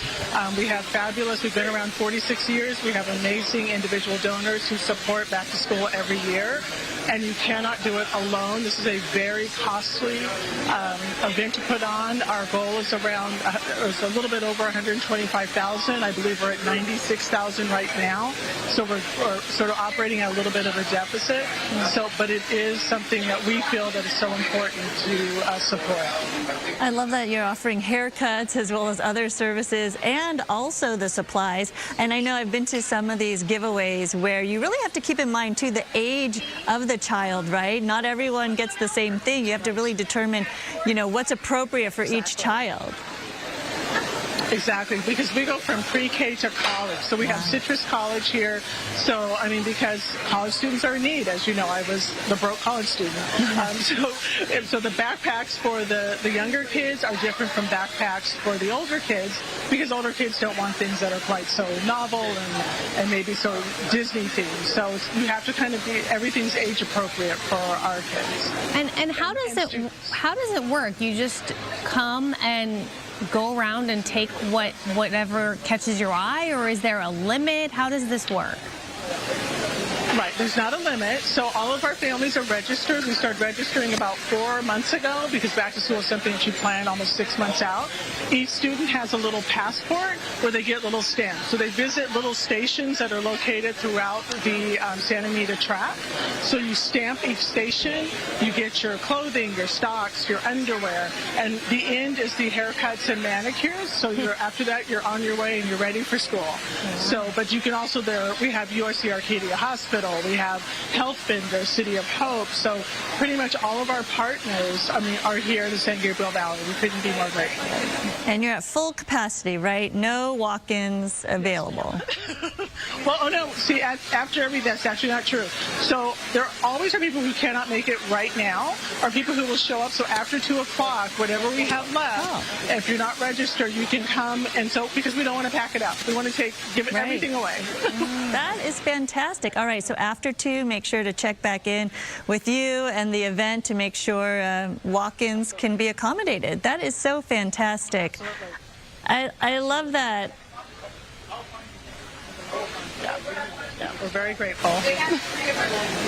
Everything you're doing is so important for the community and for the families right there. You could see all the activity, the big smiles. I saw some people walking by with some really nice looking jackets that it looked like they picked up from there. So yes. Yeah. Yes. It caught my attention. So, is there anything that's like the hot item? Have you noticed that everyone's excited about? I think people are always excited. The kids are always excited about the backpacks. The backpacks are a big thing because you're going to have it all year long, and you want it to be the right one, and they also want it to be personalized and represent you. So that's usually it. The clothing is sort of, but there are some jackets from a couple of our partners. There's sweatshirts. There's things for right now, things for towards the end of the year when it hopefully will be a little bit cooler. So pretty much everything you can imagine we have. You're covered here. Well, you're doing amazing work setting up families and students for success as they start the new year. Thank you so much, Julie Swayze, for joining us and for everything you're doing out there. Thank you. Thanks so much. All right, we'll take a quick break and we'll be right back.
The Vans Warped Tour just finished late last weekend, and it is such a hit that, guess what? It's going to be back next year at the 2-day alternative music festival featuring big names blended with skate cultural events, and the 2027 festival will take place July 24th and 25th at the Shoreline Waterfront. Tickets will go on sale at noon on Friday, with fans able to secure a spot with a $5 down payment in an effort to keep the festival affordable. Wow, well, that's crowd. If you like to plan ahead, this is it, right? Yeah. $5 commitment.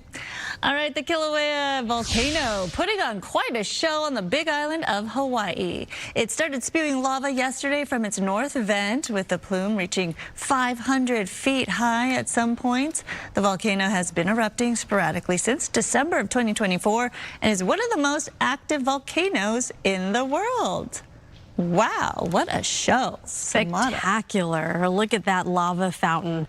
And with the volcano, it does produce volcanic gases, and that could be sent downwind. So if you're streaming or if you're in those vulnerable communities, you want to make sure you prepare and take cover. The atmosphere and the air quality, not the best there.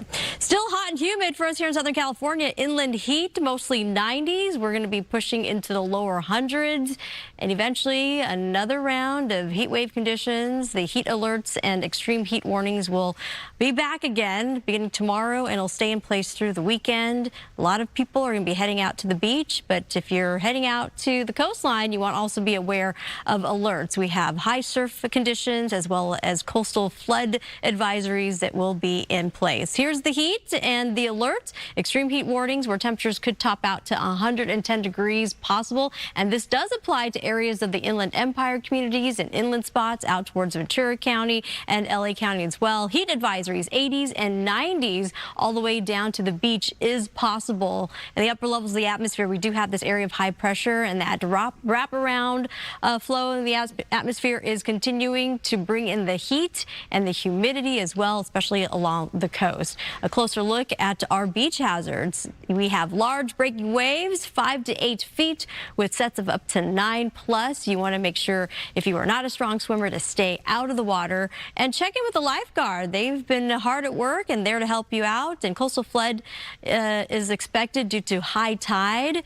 We have right around after 10 p.m. higher than normal conditions there that could lead to some minor tidal overflow across some of those boardwalks and those low-lying areas. Dangerous rip currents continue to be in place as well. We're getting more of that southerly swell influenced by Hurricane Genevieve. Even though it's spinning well offshore, we've got, again, those surf conditions increasing due to that added potential. Post-tropical storm Fausto is still possibly setting swells across the Hawaiian Islands. Today, the coast, 76 degrees, temperatures increasing to nearing 80s, and this is at the beach. More sunshine will be pouring across Southern California, and yes, the humidity is going to stick with us, so it's going to possibly feel even hotter than that with the heat index. And our valleys, triple digits, and getting hotter. Extreme heat warnings, again, will be back in play tomorrow. Back to you.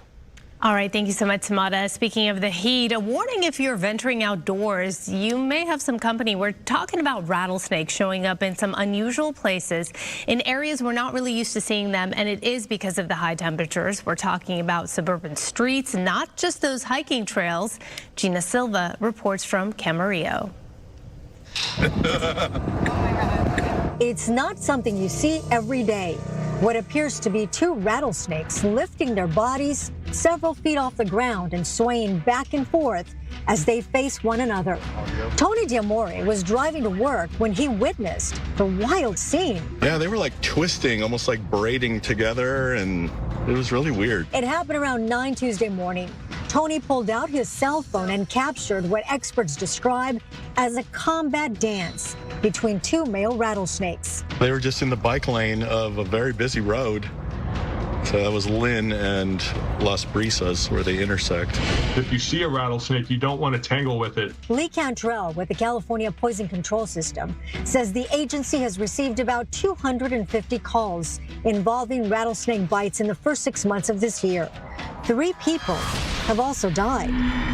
This is unprecedented for us. I have been doing this job for 30 years, and I can only remember maybe 2 or 3 rattlesnake-related deaths in my whole career. In one recent incident, a woman in Stevenson Ranch was rushed to the ICU and left with a swollen foot after she says she was bitten while tending to her flowers. If we give enough antivenom, it will neutralize the circulating venom, and people tend to do pretty well.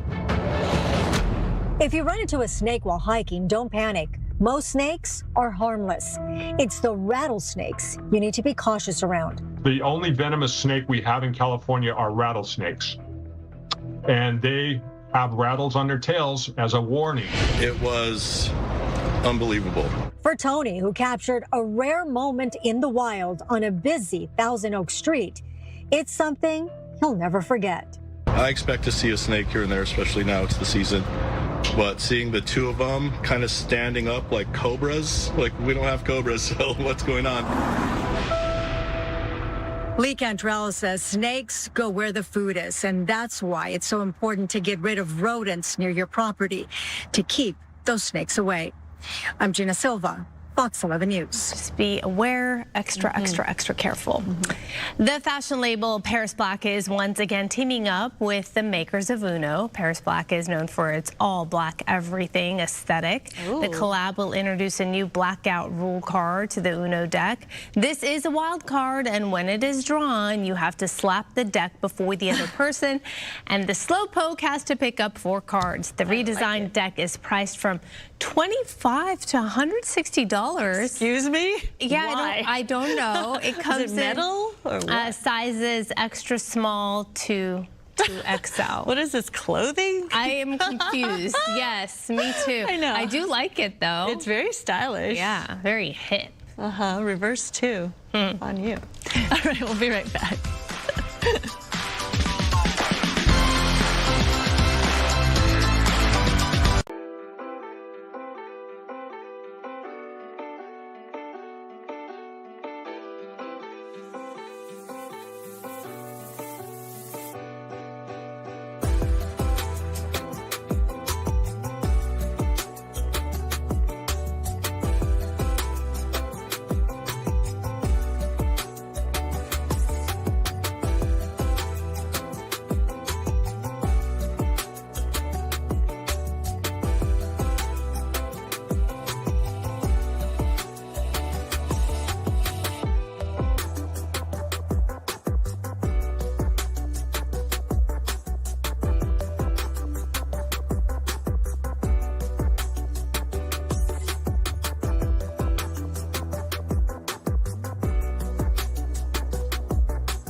Good morning. Welcome to your Wednesday. It is 10 a.m. I'm Roxy Carpadian. And I'm Sandra Enda. Thanks for joining us. So we've been tracking a breaking story in Hollywood. 3 people were found shot to death inside of an apartment. Yeah, this is really tragic. Mario Ramirez live at the scene. They're in Hollywood with the latest on this investigation. Mario?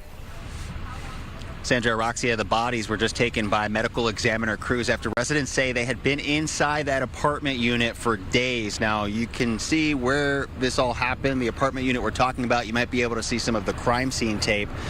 Now, this has been at the center of the investigation all morning. Let's now go to video that shows you the scene overnight. It was just before 10 o'clock last night. Hollywood Division officers responded to a welfare check at this apartment building here.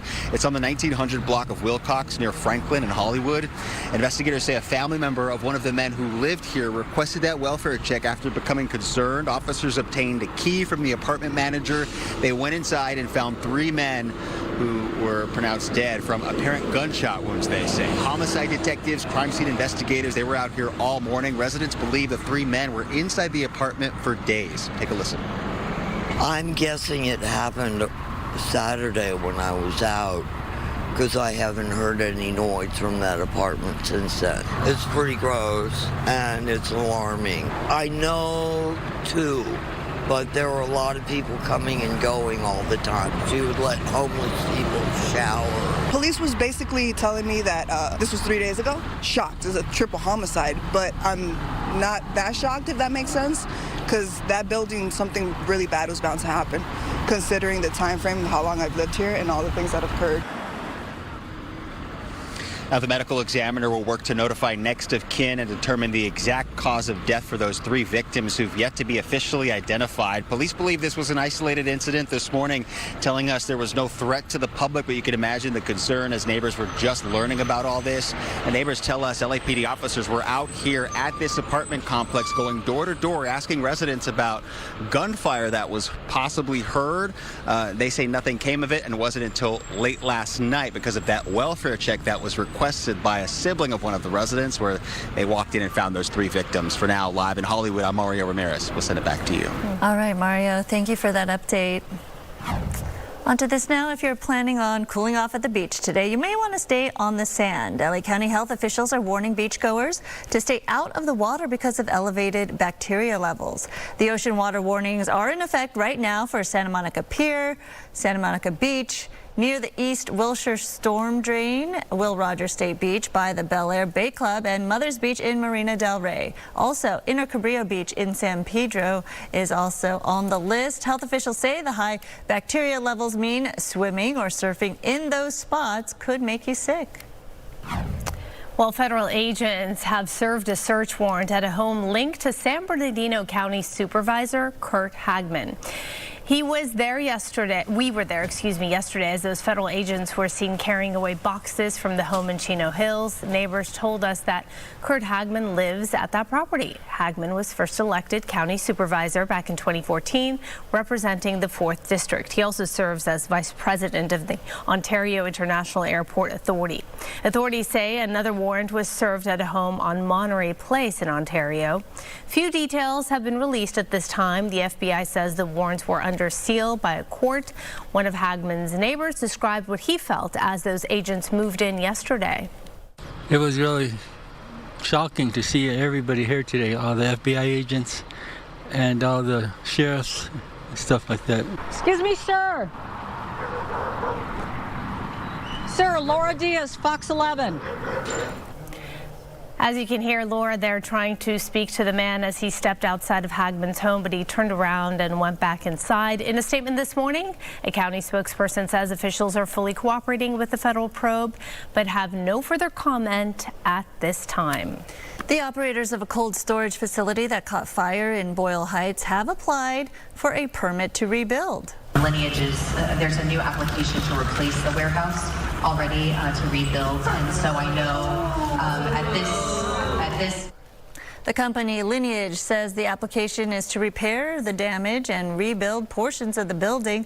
Mayor Karen Bass calls this a slap in the face to the families who are still dealing with odors, flies and rats brought on by the fire. Millions of pounds of spoiled food remain trapped inside the warehouse. Now families say a severe green bottle fly infestation is plaguing Boyle Heights right now. They're demanding mandatory evacuations, saying these conditions have made their homes unlivable. With the weather being hot, we are not able to cook. We can't even eat because even if we have food outside, or we have food like on the table, the flies come in. They're fast spreaders, so they see food, they lay eggs, and it's just disgusting. We can't eat the food. We have to make sure that if my kids have wounds, let me know as soon as you have them so we could like cover it up so they won't get sick. We're not sure what else we have to do or what else has to happen in order for these government agencies to take the community serious. We're saying, does somebody have to die before they actually protect the people? The cause does remain under investigation in terms of the fire there, and Lineage believes the fire started while a subcontractor for Atlas Power, the owner of the building's rooftop solar array, was testing the system. Some good news for drivers. Governor Gavin Newsom says car thefts have dropped across the state for a second year in a row, nearly 25%. The governor also says law enforcement statewide recovered 84% of all stolen cars, which is a little more than 110,000 cars, and more than half of them were returned to their owners in drivable condition.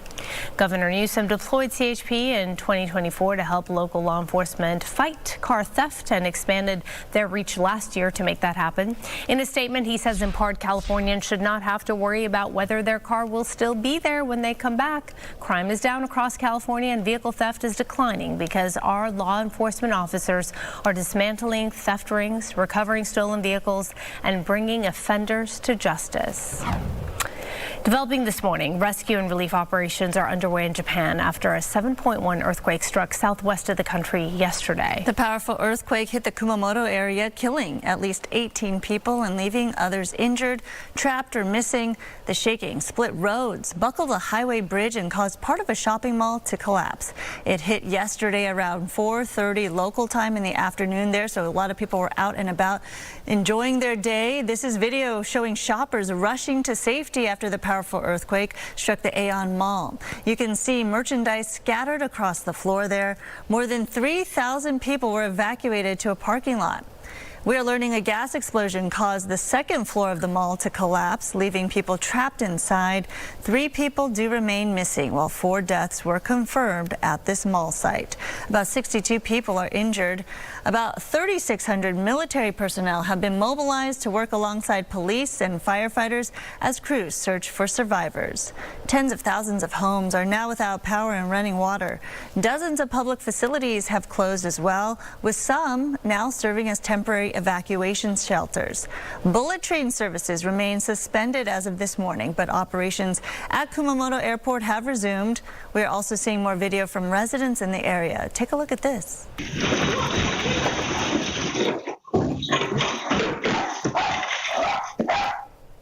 You can see how strong the shaking was there. Luckily, earthquakes are prone in the Japan area, obviously, so they're known in terms of their infrastructure to build to withstand some of this shaking. But the home security camera right here showing lights and plants swaying inside this home. Residents who shared this video say the earthquake was terrifying, but their home was thankfully not damaged.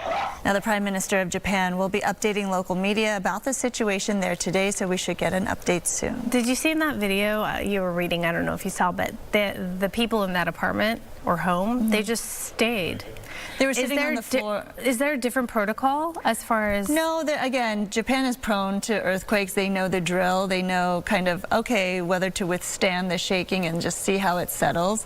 Obviously, they were sitting on the floor there, which is customary in Japan when you're sitting and eating or perhaps doing some paperwork. Oftentimes, people sit on the floor. So you see they're already lower in terms of not being out and about in this case, but clearly they're kind of used to it, right? But this one was a big one, 7.1, and you can see all the devastation it caused. Yeah, no, I'm just still surprised that they stayed. That they don't run somewhere else. They didn't move. They were just like, we're going to ride this out. And I know they're used to it, but yeah, they must be taught differently then in what to do, because see, like, they're just kind of like, oh, let's hunker down and wait until it stops. And there's no real table to go under. You know, sometimes we're taught to go under a table, under a door jamb. I think they were just confident in terms of how their building was built, because a lot of times, yeah, there are very strict building codes in Japan to try to withstand this type of shaking. But yeah, I think they're just riding it out right there, getting low to the ground. Very different from our stop, drop, cover. That's right. Yeah. That's right. All right, moving on to this new this morning. Dr. Anthony Fauci refused to answer questions at a congressional hearing on the origins of the COVID-19 pandemic. And before pleading the fifth, Fauci blasted Republican Senator Rand Paul. The only conclusion I can reach is that the sole reason he is calling me before this committee is to get me to say something, anything, that could vindicate his repeated public pledges that I end up, in his words, quote, behind bars, unquote. Republicans investigating Fauci's handling of the pandemic and accusing he lied about the origins of COVID-19. Fauci denies those claims. Senator Rand Paul subpoenaed and then released Fauci's private journal that revealed the doctor's inner thoughts about the origins of COVID. Fauci believes the virus likely spread from animals to humans. Former President Biden granted him a preemptive pardon, but some lawmakers say that won't cover Fauci if he lies to Congress during today's hearing. The pause in fighting between the U.S. and Iran now over. U.S. Central Command saying Iran attempted a surprise attack on U.S. forces using ballistic missiles. And as Douglas Eder reports from Washington this morning, U.S. and Saudi forces have now launched strikes of their own. Well, this has been a quick resumption of fighting overnight after some extraordinary meetings here in Washington. U.S. forces on the move overnight, joining Saudi forces to hit Iran-backed militia targets in Iraq. U.S. Central Command saying U.S. and Saudi fighter aircraft struck multiple terrorist logistics and weapons sites across eastern Iraq in a strong response to over 30 IRGC-directed aerial drone attacks in the last 72 hours. Just hours earlier, reports of an Iranian surprise attack on U.S. forces based in the Middle East, with Jordan claiming to have intercepted 5 missiles. That followed a remarkable gathering in Washington for the funeral of South Carolina Senator Lindsey Graham. In attendance, Israeli Prime Minister Benjamin Netanyahu and Ukrainian President Volodymyr Zelensky, both of whom sat down with President Trump in separate meetings. How'd that meeting go? It was great. It was one of the best meetings that we've had. Netanyahu dismissed reports of a growing rift with the president, who may be increasingly impatient with Israeli pressure to ratchet up attacks on Iran. Zelensky, meantime, has told the president that Russia is helping Iran target U.S. forces. We're thankful for this discussion. He also went to Capitol Hill to see progress on a Russian sanctions bill, an effort that had been championed by Lindsey Graham.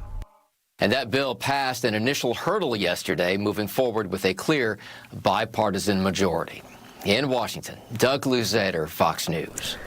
And here's a live look at the big board where things stand right now. Deep in the red right there, thanks to oil prices and worries about what the Fed is going to do about interest rates. So the Dow down 756 points right there. You see a large amount of red on the big board as you see no improvement as we wait this out. So right now, again, Dow is down 739 points.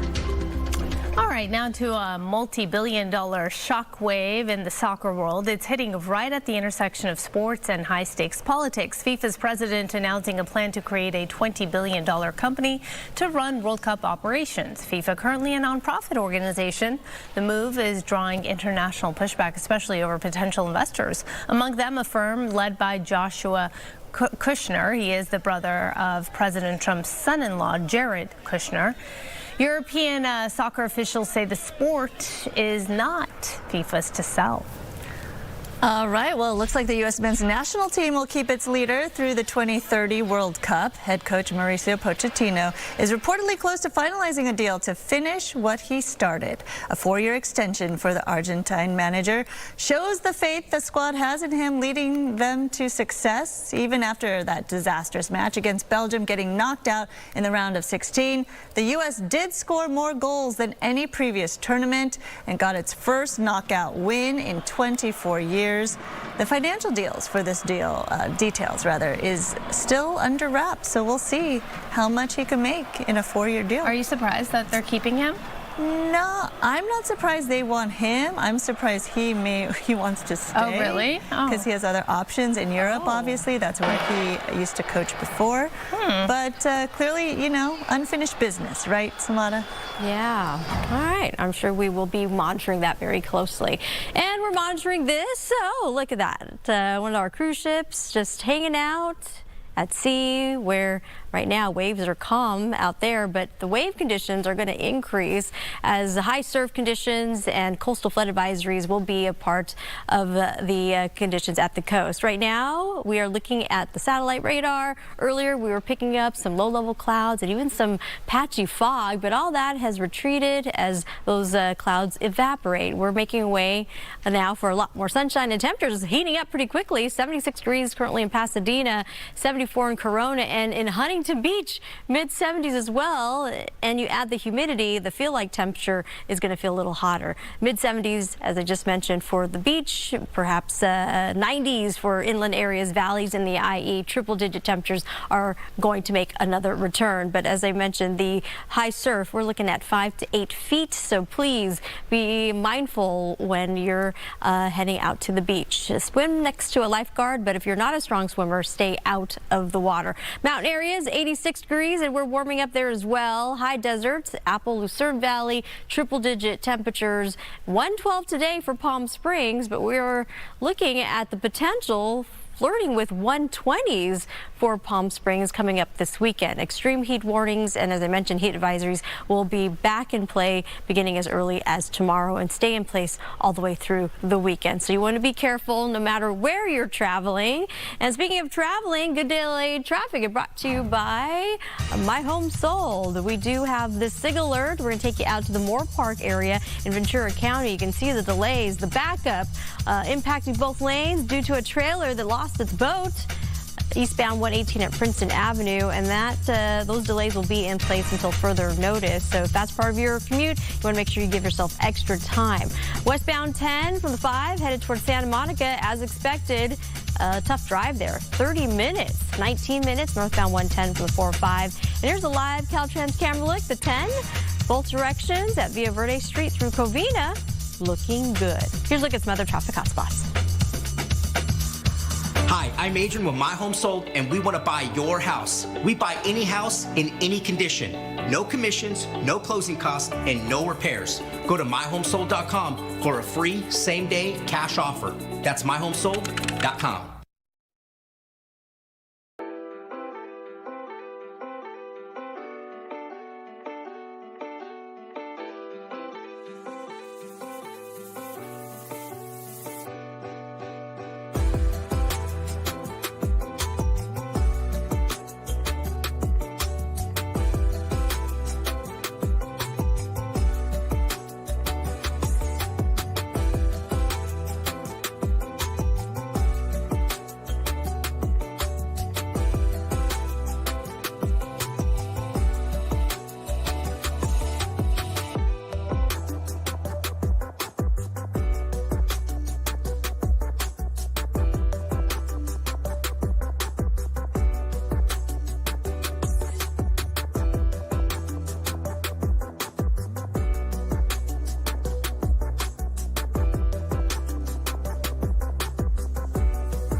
vehicle.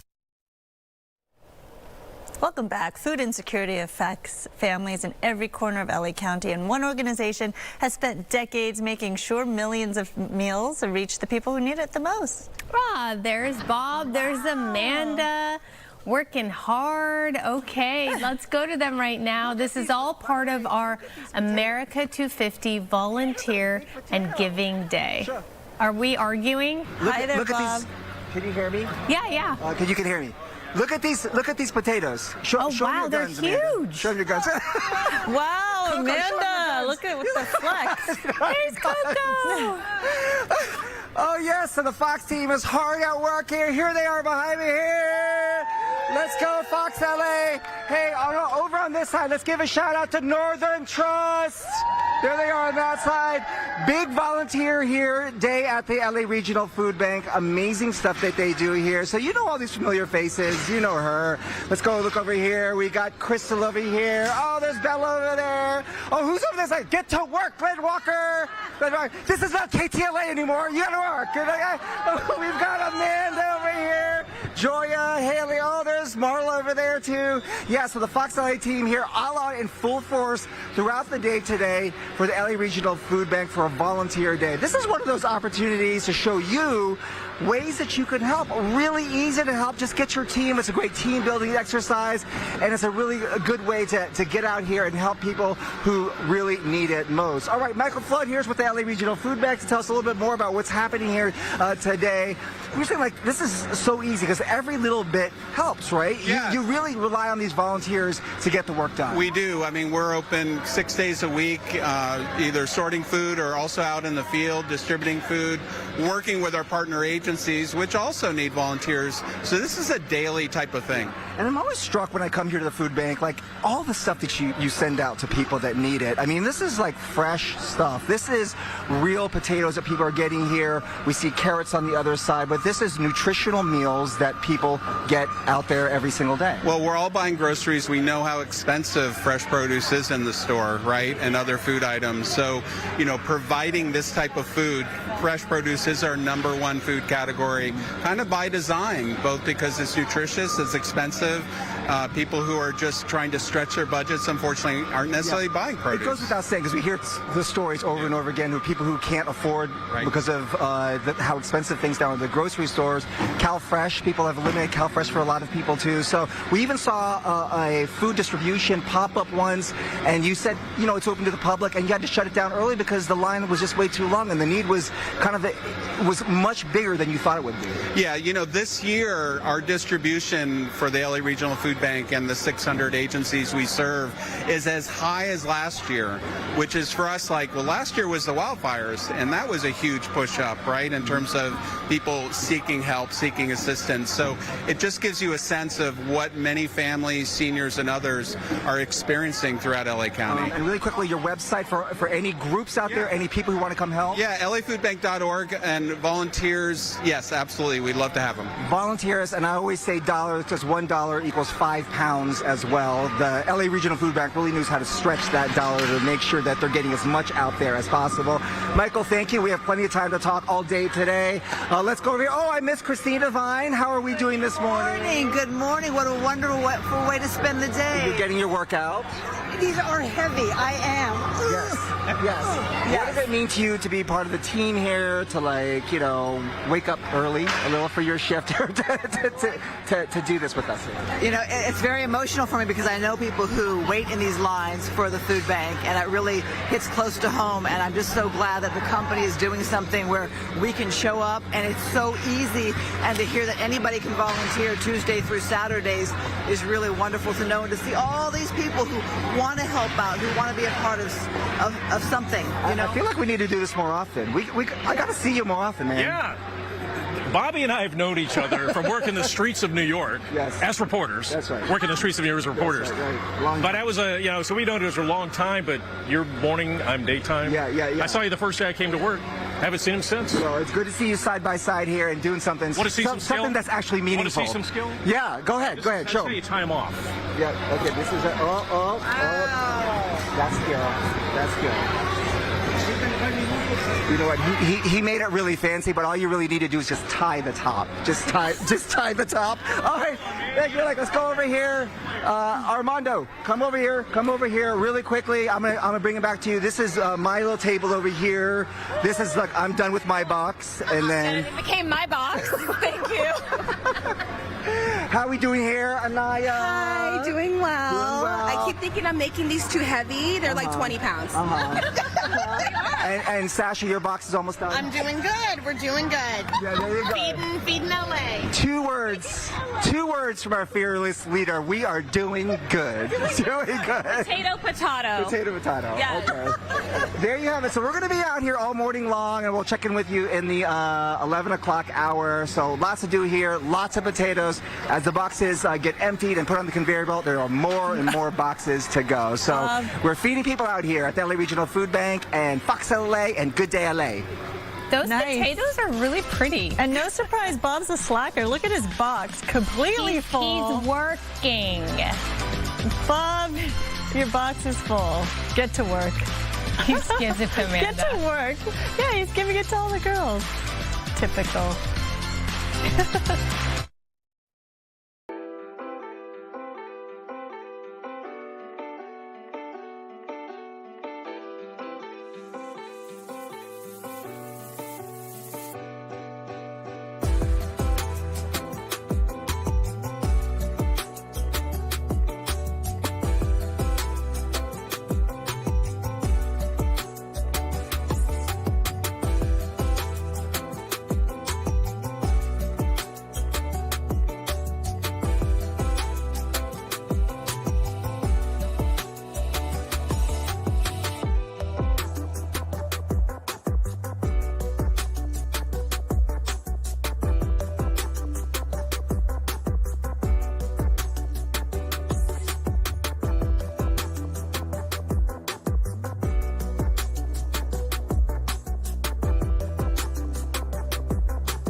Taking a look at our top stories right now, the LAPD investigating a triple homicide in Hollywood. 3 men were found with apparent gunshot wounds inside an apartment at around 9:30 last night. Officers made the discovery while doing a welfare check. The names and ages of the victims have not yet been released, and no information about a possible suspect. A pursuit starting in the high desert ends in a deadly crash in Pomona. The CHP says that it all began around 1:30 this morning on the 15 freeway in Victorville, and that is where the driver allegedly turned off his headlights to evade deputies. The chase stretched into Pomona, where CHP says the driver lost control and crashed near Town and Bonita Avenues. Officers say that driver died at the scene. Dr. Anthony Fauci appearing before Congress this morning in a Republican-led committee hearing about his handling of COVID-19. Fauci repeatedly invoked the Fifth Amendment and declined to answer dozens of questions from senators. The decision, at least for now, sidesteps calls for his prosecution if he is accused of lying at this hearing. He received a presidential pardon from Democratic President Joe Biden. Critics have suggested he could still face charges if he perjures himself under oath. And good morning, Sandra, Araxia, and to all our viewers. Good daily weather brought to you by Razavi Law Group. We've got a live look right now at one of our beach cameras. It's shaking a little bit due to a little bit of a breeze moving through, but high surf is going to be a big issue. If you're planning on heading out to our beach areas, you want to be extra careful. Swim next to a lifeguard and tell them thank you. They've been working really hard trying to, again, keep everybody safe. Temperatures, even at the coast, will be hotter than normal. Heat advisories will be back in place as early as tomorrow. Today, we're going to add another red box, and July Fry has delivered us temperatures and a couple rounds of heat wave conditions, and we're on our way to the next one. As we push into August, numbers will be hotter than normal once again. High temperatures, we're looking at 90 degrees possible for downtown LA, pushing out to Corona, possibly at 92 degrees. Triple-digit heat for San Bernardino as well as Woodland Hills. Numbers in the LBC at 84. Take a look at our beach forecast. Speaking of the beach, we've got temperatures on the sand, a range of 70s, and water temperatures very close to the air temperature, so it's going to be very comfortable there. But the beach hazard statement as well as high surf and coastal flood advisories, again, will be in effect through the weekend. You want to be careful. Look at our surf heights, 5 to 7 feet. It's a mixed swell, mostly out of the south, and that extra surf energy is due to Hurricane Genevieve that is currently spinning well offshore, and it is sending some of the higher surf in our direction. Extreme heat warnings, again, will be in place where temperatures could top out to 110 degrees is possible for those interior valleys. Heat threats, 80s and even 90s are possible up and down the west coast. We've got you covered here as well. Southern California, 81 for Inglewood, pushing out to the Coachella Valley, 113. The Central Valley, temperatures are going to range in the triple digits, topping out 102. Sacramento at 99 degrees. The Bay Area, very mild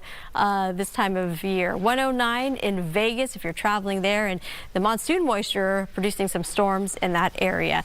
Hotter than normal well into the first week of August. Araxia, Sandra. Huge event this morning in Arcadia to help families in need get kids ready to go back to school. It's that time. Santa Anita Park is hosting the event by Foothill Unity Center, where giveaways include everything from school supplies to clothing. And joining us this morning is Joanna Hirasuna to tell us all about this massive event. Good morning. Good morning. So tell us, how many families are you helping, and what's the vibe out there right now? Oh my gosh, I wish you could be here with me. The excitement is real. We have 1,000 students that have pre-registered for this event, and we also have the ability to help anyone in need with backpacks filled with supplies. But in addition to that, they're also getting socks and underwear and clothing, and the opportunity to get haircuts and manicures as well. Has the need grown over the years? I'm thinking specifically due to perhaps the wildfires we had. We saw an influx of need go up everywhere. Definitely. We are certainly serving a lot of the families who were impacted by the fires. It was very intentional for us to reach out to the schools in Pasadena, Altadena, to make sure that those families are receiving the services, but as well as all of our students in the San Gabriel Valley. And the need really has increased, not only because of those fires, but also, let's face it, the cost of living, the rising cost of gas. Your buck just doesn't go as far at the grocery store anymore. And so this is an opportunity for us to be able to support our families and not have to decide, do I pay for those groceries, do I pay for those bills, or school supplies? They can really meet all of their needs. Speaking of how much everything costs, what is the real cost of sending kids back to school these days in terms of all the supplies you're donating to families in need? There are different surveys that are done every year, but this year the numbers that came out were on the low end about $557, so over $500 on the low end, but upwards of $900 if there's any kind of technology or additional supplies that your kid may need, if they're in any kind of extracurricular things. It's extremely expensive for our families, really. Yeah, absolutely. I would say 500 is on the low end. For one kid. Right. For one kid. Now think of multiple kids. Yeah. Okay, is there any item this year that's different or new or unique or in high demand compared to years in the past? Really, it's those high-quality backpacks so that they last throughout the year. Again, we have also clothing because we want to make sure that they have clothing available to them throughout the year. I know it's extremely hot today, but those jackets for later in the year, those additional items that they can have, because we want to make sure that this lasts them throughout the year. So it's the supplies, it's the clothing as well that we want to make sure that the kiddos really start the year with excitement, with dignity. And again, we are doing this also for the parents, so we do have a lot of other additional resources here available for them to connect them and just get those kids off to a really great start. You look really stocked there. You still have a lot of supplies. So I remember 2 o'clock is the cutoff. If there's more supplies available, you're allowing walk-ins.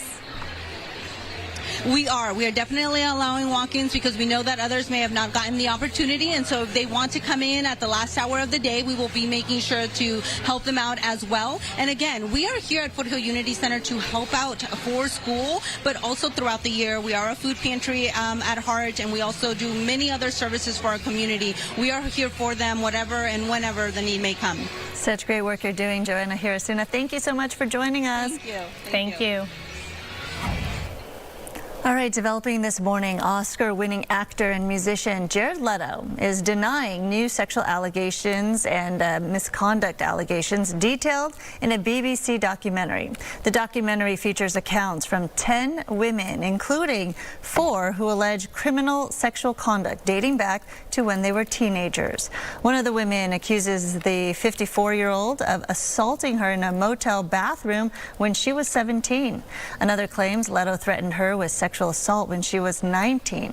A third alleges that she and Leto had sex in California when she was 17 years old, which is under the age of consent. And the fourth woman alleges that Leto made repeated sexually explicit phone calls to her when she was 16 years old. All the women that are featured in Jared Leto, Hollywood's Dark Secret, claim the interactions occurred between 2002 and 2016. Now, Leto responded to the claims this morning saying, quote, "I have never sexually assaulted anyone in my entire life. These claims are absolutely and categorically false." A new documentary on Hulu shares the story of a woman who discovered that Charles Manson was her grandfather. Was he born evil, or was it something else? Do my dad and I have that in our blood too? It gnaws at you. I submitted my DNA to unlock my grandfather's sealed records. This is rather unusual that we've got the full set of records. Manson took a personality test. They're comparing my results to his. One did jump out at me that is almost identical to yours. Ooh, wow.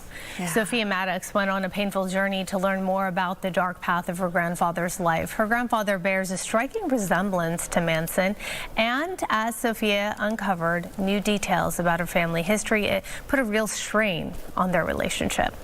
Sophia will be joining us actually in studio in the next hour on GDLA Plus to share details about the entire experience. Amazing. All right, turning now to entertainment, sponsored by Yamava Resort and Casino. We're getting our first look at the upcoming reboot of The Thomas Crown Affair, starring Michael B. Jordan. My heart was racing. Every step was part of a plan. Things slowed down. It was silent.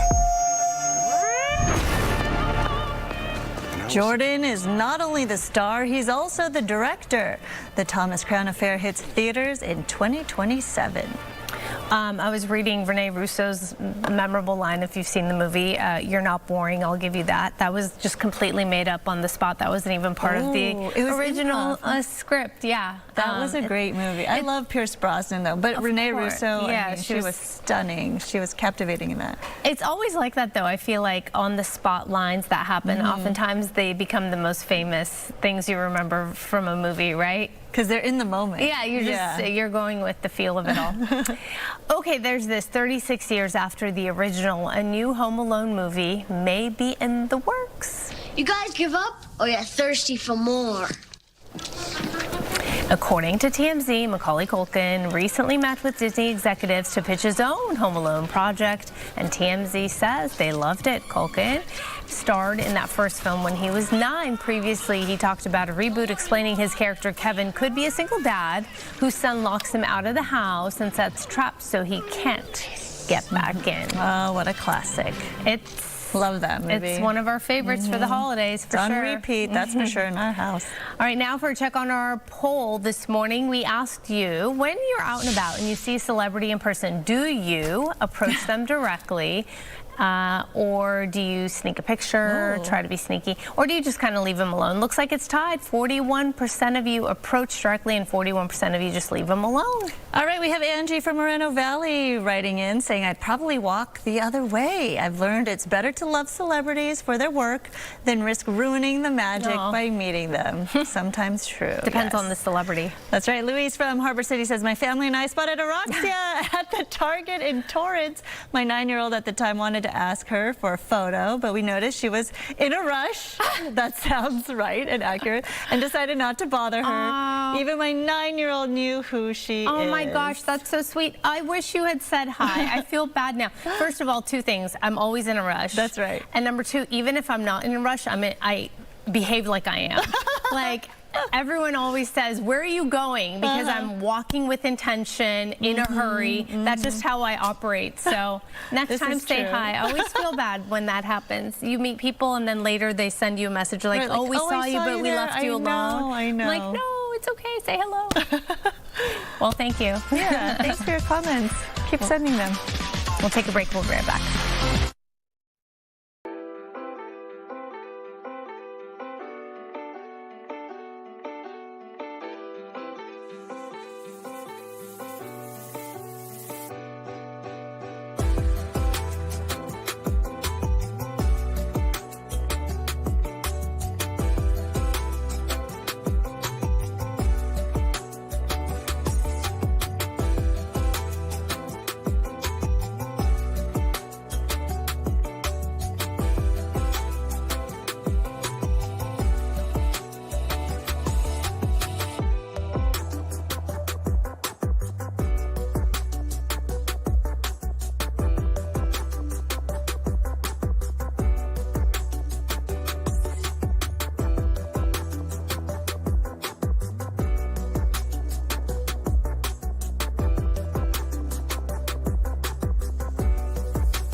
10:45, we'll come back. The Navy's first African-American female helicopter pilot will be honored this fall in San Pedro. Dr. Kameen Samuel will receive an award at the 6th Annual Freedom of the Seas dinner aboard the battleship Iowa. Samuel served in the Navy for nearly a decade, including as a flight instructor. She's now an international business and career coach who works with professionals on leadership development, performance improvement, and career advancement. Wow. Very cool. Oh, that is so great. Great to hear. What a great honor. Oh, they're hungry, Samana. This is Brook Falls, Alaska. Thank you, Jeff, one of our engineers, hooking us up with this location. Oh, did he catch one? Yeah, he's eating salmon. He is feasting. It's this time of year. They're hungry. Sushi. That's right. The best. Love seeing wildlife. We've got temperatures here at home, still hot, still humid, and we're only going to continue to increase the heat. Getting hotter, another round of heat wave conditions, dangerous heat as extreme heat warnings will begin as early as tomorrow. Will stay in place through the weekend. If you're heading out to the beach and looking for slightly cooler temperatures, you'll get it, but unfortunately, you're going to be dealing with some higher surf, dangerous rip currents, so please be careful as you're heading out to our beach areas. Area of high pressure continues to remain dominant, and that wraparound flow giving some locations like Vegas and the Four Corners some monsoon moisture, so some rain there. But for us here at home, we're just going to be hot and a little hazy at times. And here's a look at some of those alerts. Extreme heat warnings where temperatures could top out to 110 degrees for those interior valleys. We've got eyes on San Bernardino, out towards Woodland Hills, and even our beach areas. The coast could see highs in the 80s as heat advisories also will make a return. High surf where conditions, large breaking waves stay off those rock jetties 5 to 8 feet with sets up to 9 feet. The lifeguards are going to be busy, so help them out and stay out of the water. Dangerous rip currents, as I mentioned, and high tide due to the gravitational pull. Due to the full moon that you'll see tonight, it's going to unfortunately impact those low-lying areas along the beach. Hurricane Genevieve is what's sending us the southerly swell, and that surf energy is making it along to our coast. We've got temperatures, speaking of the beach, the coast, mid-70s and getting a little hotter going into your Friday, Saturday, and Sunday. Our inland areas, 90s today, hopping into the mid-90s. By Saturday, it does appear Saturday to be our hottest day this week. 100 degrees for valleys and eventually getting to 108 or 110. We've got numbers for our mountain areas, even the high country at 86 degrees, and it is warm there. Big Bear could be looking at 91 by Saturday. High deserts, triple digits for Palmdale and Lancaster. The Antelope Valley will be sizzling. Numbers get to as hot as 107 and hotter for our low deserts. Palm Springs today, 112. If you have plans to head over to the Coachella Valley this weekend, 119, flirting with 120s. Now we're going to send over to Stu with some breaking news. Stu, what do you have for us? Hey, this is happening out here in the Huntington Beach area, an industrial park out here. This is off of Newsboy Court.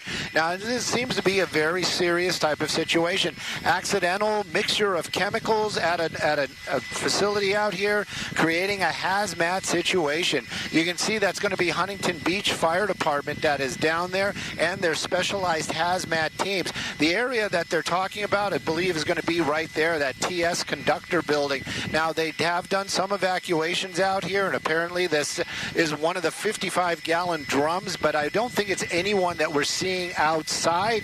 Maybe it's something inside. Right now, though, crews from Huntington Beach Fire Department and their specialized hazmat crew working to figure out what they can do to mitigate that situation, basically make that container inert.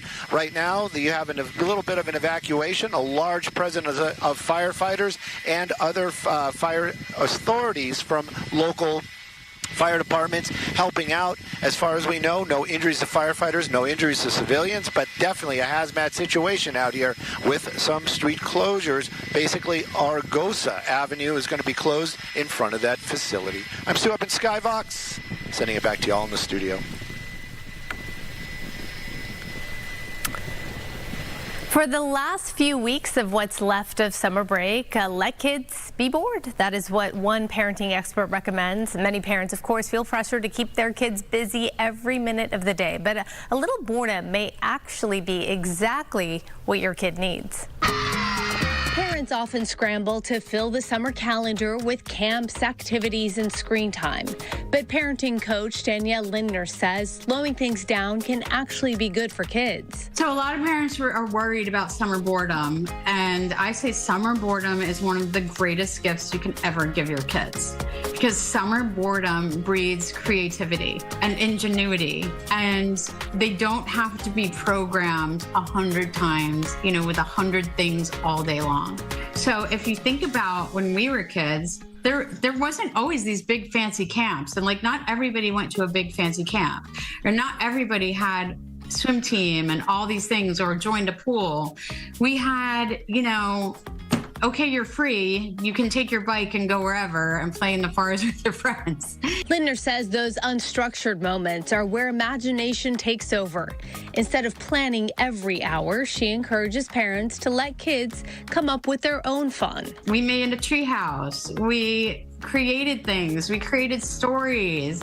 We took big, gigantic cardboard boxes and made forts. She says there's another unexpected benefit when siblings are left to figure things out together. It also kind of helps build sibling cooperation, because when it's just you and your sister, you and your brother, and you're on your own and you're bored, you kind of team together a lot of times and come up with things to do together. And the other times we might be fighting, but when we were forced to be unscheduled and on our own, and we had to just come up with something, we were our most creative, and we got along. And it built that really nice sibling relationship. So I think that summer boredom is a blessing. And for more parenting tips and ideas, give Danielle a follow on Instagram. Her handle is Parenting Takes Practice, because we know it does. Tomorrow we'll talk about the hidden habits that parents have that actually can increase the anxiety in their children. Oh, I'm so doing things that not for sure. to do. I'm doing that for sure. All the wrong things. Yeah. What else is new? We'll be right back.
Finally, Jackie swung.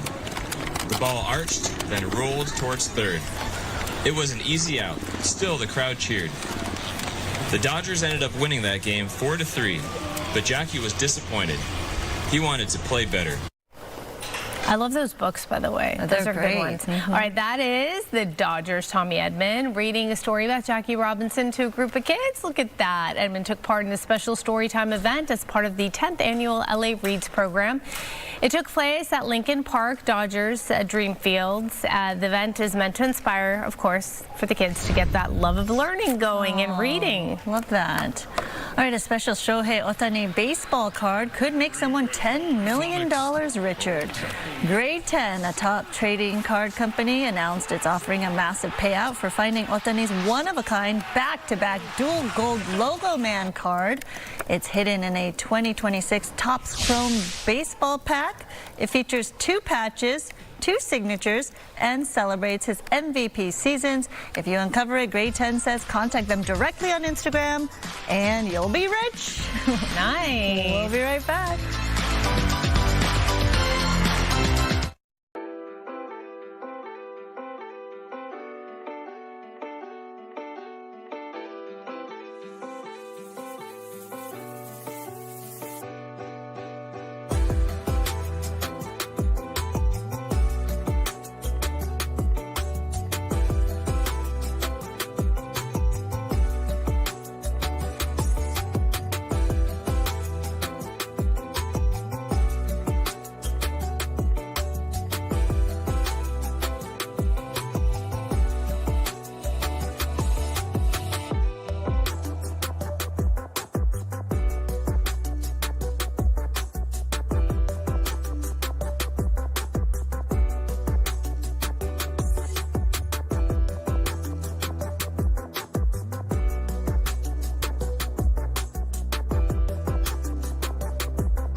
GDLA Plus. It is Wednesday, which is great, a great feeling. Hump day, right? And weekend's here, around the corner. At least weekend is nowhere near here. We're halfway there. Gotta think positive. We're halfway there. Halfway there.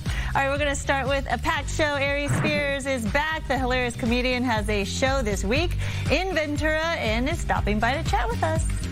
Also this, what would you do if you found out that your grandfather was one of the most notorious criminals in American history? That's the premise of the new Hulu documentary, My Grandfather, Charles Manson. And his granddaughter, Sophia Maddox, is going to be here to tell us about this remarkable story. A Westlake man has been sentenced for his role in damaging police cars and more during ICE protests last summer. 42-year-old Ismael Vega has been sentenced to 37 months in federal prison for throwing rocks and dropping lit cardboard from the Main Street overpass onto a CHP vehicle, if you remember this, setting the patrol car on fire. In addition to his more than 3-year prison sentence, United States District Judge John Walter ordered Vega, who previously pleaded guilty to obstructing and interfering with law enforcement during a civil order, to pay more than $253,000 in restitution. Federal agents have served a search warrant at a home linked to San Bernardino County Supervisor Kurt Hagman. Fox 11 was there yesterday as federal agents were seen carrying away boxes from a home in Chino Hills. Neighbors told Fox 11 that Kurt Hagman lives at the property. Hagman was first elected county supervisor in 2014, representing the 4th District.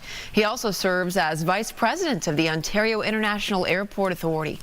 Authorities say another warrant was served at a home on Monterey Place in Ontario. Few details have been released. The FBI, though, says the warrants were under seal by a court. One of Hagman's neighbors described what he felt as agents moved in yesterday. It was really shocking to see everybody here today, all the FBI agents and all the sheriffs and stuff like that. Excuse me, sir. Sir, Laura Diaz, Fox 11. As you just saw there, Fox 11's Laura Diaz tried speaking to a man as he stepped outside of Hagman's home, but he turned around and went back inside. We have a new story from U.S. News and World. Report has some grim news for California economics. They say California ranked 44th out of 50 states for fiscal stability. Now, in the report, they're saying California is dragged down by persistent multi-year budget deficits projected to total $24 billion through 2028. While the Golden State did earn top-tier marks for health care and higher education, severe housing unaffordability and high living costs ultimately placed it dead last in overall economic opportunity. The operators of a cold storage facility that caught fire in Boyle Heights have applied for a permit to rebuild. Lineages, there's a new application to replace the warehouse already to rebuild, and so I know at this. The company Lineage says the application is to repair the damage and rebuild portions of the building. Mayor Bass calls this a slap in the face to the families who are still dealing with odors, flies, and rats brought on by the fire. Millions of pounds of spoiled food remain trapped inside the warehouse. And now families say a severe green bottle fly infestation is plaguing Boyle Heights right now. They're demanding mandatory evacuations, saying these conditions have made their homes unlivable. With the weather being hot, we are not able to cook. We can't even eat because even if we have food outside, we have food like on the table, the flies come in. They're fast spreaders. So they see food, they lay eggs, and it's just disgusting. We can't eat the food. We have to make sure that if my kids have wounds, let me know as soon as you have them so we could cover it up so they won't get sick. We're not sure what else we have to do or what else has to happen in order for these government agencies to take the community serious. We're saying, does somebody have to die before they actually protect the people? The cause remains under investigation. Lineage, though, believes the fire started while a subcontractor for Altus Power, which is the owner of the building's rooftop solar array, was testing the system. Dr. Anthony Fauci, the person at the center of the pandemic response, testifying on Capitol Hill this morning, and this is how it went. Can you explain to the committee why you chose to fund this dangerous research in China? On the advice of counsel, I respectfully decline to answer based upon my rights under the Fifth Amendment of the Constitution. That's how Dr. Fauci answered questions this morning. Republicans are investigating his handling of the pandemic and accusations he lied about the origins of COVID-19, claims Fauci denies. Senator Josh Hawley tried to get Fauci to answer just basic questions and was rebuffed. Let's try something. What day of the week is it today? On the advice of counsel, I respectfully decline to answer based upon my rights under the Fifth Amendment to the Constitution. What color tie are you wearing? On the advice of counsel, I respectfully decline to answer based upon my rights under the Fifth Amendment to the Constitution. What color's the carpet in front of you? Well, you know the rest of that went. There were also some tense moments early in the hearing when Fauci's attorney was removed from the hearing for continually talking, interrupting the hearing. The Los Angeles Regional Food Bank has been fighting hunger for more than 50 years, and today it's getting an extra helping hand from some familiar volunteers. Bob DeCastro is live in downtown Los Angeles for Fox's America 250 Volunteer and Giving Day. Oh, it's Amanda. Hi. Brooke, yeah, that's right. I told Bob to get back to work because it's called a food bank, but it's called a friend bank. And what are we doing? La la la la la la la la la la la la la. Tonight we're gonna get on the floor. They're playing J-Lo here. I'm gonna come volunteer every Saturday. How you doing? Thank you, Brian. We're having a lot of fun here at the food bank. It's all for a good cause, of course. You know these wonderful smiling faces. Coco, why does it feel good to give back today? You know what? I think it feels, sorry, I'm like taking your microphone. I'm not used to it. You know, it feels good because we know that we're doing something that's important. People need this food. They actually told us that people are going to be able to get this food in their hands within the next 24 hours, which I think is really cool. That is cool. Yeah. Bob's still on potato duty. I had to fill in for him. You know, if you add in some parsley with this, you could grill it at 350 for just like a half hour. That's a different show. But in all seriousness, I want everybody to know that the LA Food Bank has been around since 1973. They've actually served 1 billion meals, and we here on the Fox team, we're going to help them serve their next billion. But I want to give also another shout out. We have one of our young summer interns here. That's right, everyone is joining together, and you are here volunteering with us. Darren, you're a UCLA student. Yeah. Why is it important for you to be here? I don't know. Lots of reasons. Yeah, I think these like the community service events that Fox does are like super important. I know they volunteered at the beach last year, so that was really cool too. But yeah, I think it's really important, just helping the community and stuff. Yeah. And you're having a little fun. They were just playing Blink 182, oh, yeah, right? Pitbull. Oh, yeah, Blink 182. Pitbull. Oh, you like Mr. Worldwide? Of course, yeah. Okay, because we're dancing, we're having fun, but at the end of the day, we got to get the job done, right, Anna? Of course, but they're doing a great job today. Yes. Okay, on a scale of 1 to 10, how are we all doing? 200. What? 200, of course. 200? 200% work that they're doing to help out so many people in need in our community. So it's a great time to come back and give back to the community. Thank you so much for having us. This has been so fun. You've heard from Michael this morning, but I'm back. I'm taking over for Bob right now. He's on potato duty. There's potatoes. I saw grapefruits over there. This is some really fresh produce. Yeah, it's our #1 food category, so we're very fortunate to have a lot of relationships with produce companies, farmers, growers from out of the area, working with our California food banks. So it's great to have this because everyone's struggling with their grocery bill. We all go and see how much it costs, right? And for those that are struggling meeting their food needs, they're foregoing purchases of, let's say, fresh produce and other items. So it's great. You're all in here today, providing the help. You know, Fox 11's been actually helping all month long since Independence Day with different campaigns. So it's really much appreciated and makes a big difference. Happy to be here, shining a spotlight on this important cause.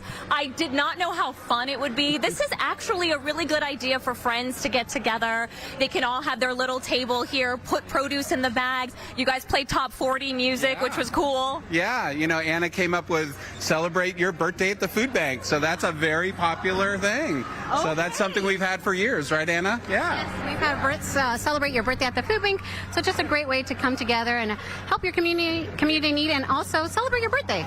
Celebrate your birthday. Why not? Because, you know, sometimes we make a wish for ourselves, but this is a wish for our community. And I like that. And speaking of our community, it's nice for us who work in the morning to be reunited with our other members of the team here. Glenn's over here, Christine, Divine, Haley, Amanda.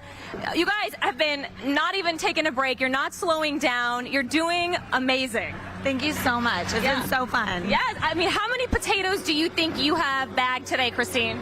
I don't know about that, but I think maybe 5 boxes. 5 boxes? I think 5 boxes. That's a lot. Yeah. Probably more. Probably more. Here's the thing. We're all thinking about what we're going to go home and make with potatoes. scalloped potatoes, French fries, mashed potatoes, potato salad. Yeah. Yeah, think what families can do with this. And Sandra, I want you to know I have thought about potato wedges at least 5 times today. I don't know if I can hear you guys anymore. I might have lost you. Can you hear us? Armando, you can tell me. We're still good? Okay, good. Then I'll just keep taking you over here. Over here. More members of the LA Food Bank team. Okay, we're still bagging these potatoes. We're still having a good time. Also, again, a shout out to Northern Trust over here. I'm not saying it's a competition. We're tied, right? No, you guys are beating it. It's all good. It's all good. Okay, I got to get back to work. I'm on potato duty, but thank you so much, LA Food Bank, for having us. Thank you, Fox, for putting this together. Everybody, say such a great job. Yeah. Okay, ready? 1, 2, 3. Back to you. 1, 2, 3. Amazing. So great. It's so funny. Doing great things out there. She's talking about us being reunited with the night team. We're like, girl, we just met Glenn. I know. We but never he's see awesome. each other. Yes. When would we, right? Yeah. Thank you, Amanda, and thank you to all the volunteers out there. All right, coming up, Aries Spears. He's right there in our Yamava Lounge. He'll be with us next to talk all about his show on Thursday and so much more. It's on Friday.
Welcome back. Our first guest is a certified titan of comedy, from stepping on the stage at just 14 years old to becoming one of the most iconic long-running stars of Mad TV. He has spent decades cementing his status as a master of the craft. Look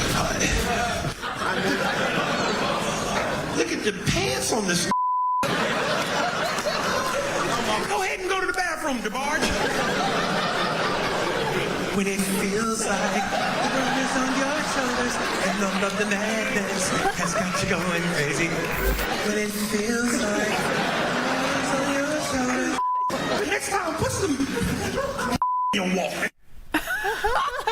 Don't ever go to the bathroom during an Aries Spears show. You can see him Friday in Ventura, but first he is here with us. Virginia Beach. Virginia Beach. That's where you were That's where I was. Yeah. Oh, last week. Yeah. I could not recall it. I was drawing a blank. Because we were talking, I mean, you've been all over the place. Yeah. You So were it was in Europe. Omaha and then Virginia Beach. And now, Yes. Omaha, Virginia Beach, and now to our guest right here. Yes. Is it like a whirlwind for you? It can be. You have jet lag all the time? Not jet fatigue. Jet fatigue. Yeah, I guess that might be the same thing. Yeah. What's been, so you were in Europe, what, a couple months ago? 3 months ago, maybe. Yeah. How do they look at Americans? How do they look at American comedy, I should say? They love it. They really do love it. You know, listen, we lead the forefront on so many things in terms of setting trends and, you know, being copied. But, you know, they embrace us. So I love it. You know, sometimes it's a little bit of a cultural shock in terms of what you can say. Certain things they get, certain things they don't. But after doing 4 or 5 shows, you figure it out. Yeah, and you see how you really play with the audience, right? Your crowd work. Yeah. How is that perceived over there or in different countries, you know? Sometimes they love it. Can it backfire? Well, I mean, they absolutely love it. I hear, and people here for the most part love it. But, you know, every now and then you get some idiots that think that, oh, my God, just because that's what they see online, that's all you can do. It's like, you know, you don't give away the main product for free. That's right. You give away a snippet, and then when people love the snippet, they come to pay for the main product. Yeah. Yeah, there's so much a better way for me to put that in, but we're on TV, so I got you. You know, everybody thinks they're a comedian. Yeah. Everybody. That's the power of the phone. Do you ever have a heckler that actually did kind of make you laugh? Yeah, I've had a couple people that tickled me a little bit. But you had to get them back.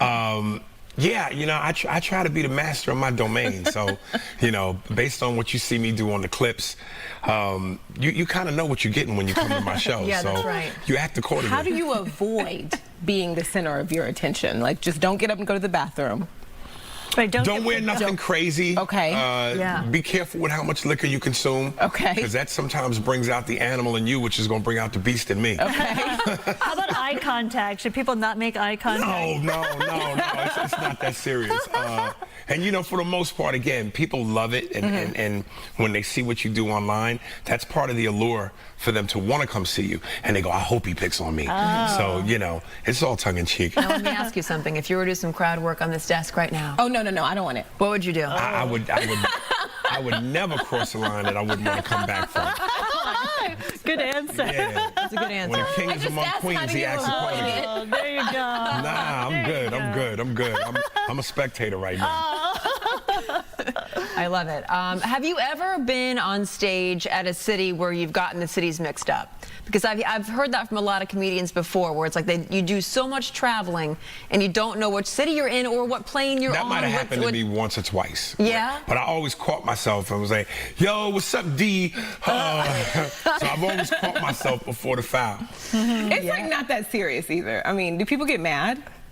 No, they don't. But they're like, you know, they'll give you crap for it. Yeah. What crowd has been the best so far that you've, like the venue, or whether it's like the venue or the city? I'm so biased. I'm an East Coast dude. Okay, and I'm not just saying that because I'm from the East Coast. There's an energy and an electricity that comes from anywhere on the East Coast. But to be fair, I have a great time in Houston. I love Ontario Improv, one of the best clubs ever. Oh, nice. So between the West Coast, East Coast, I'm just not a deep down South guy. Yeah. You know, I like people that read. Yeah. You know, people from the South tend to be thrown off by more than 2 syllables. I'm from the South. Ouch. And you here now, And so she you reads for made a it. living, though. She's So made it you her made whole it. career. You escaped. Yeah. Well, so you're known Welcome to freedom. There's your crowd work. Right There you go. Crowd work you didn't want. There you You didn't go. want.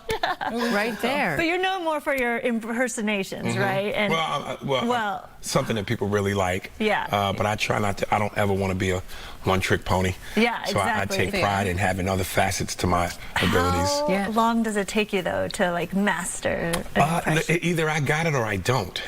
So I'm not one of those people that are going to force it. It's got to be organic for me.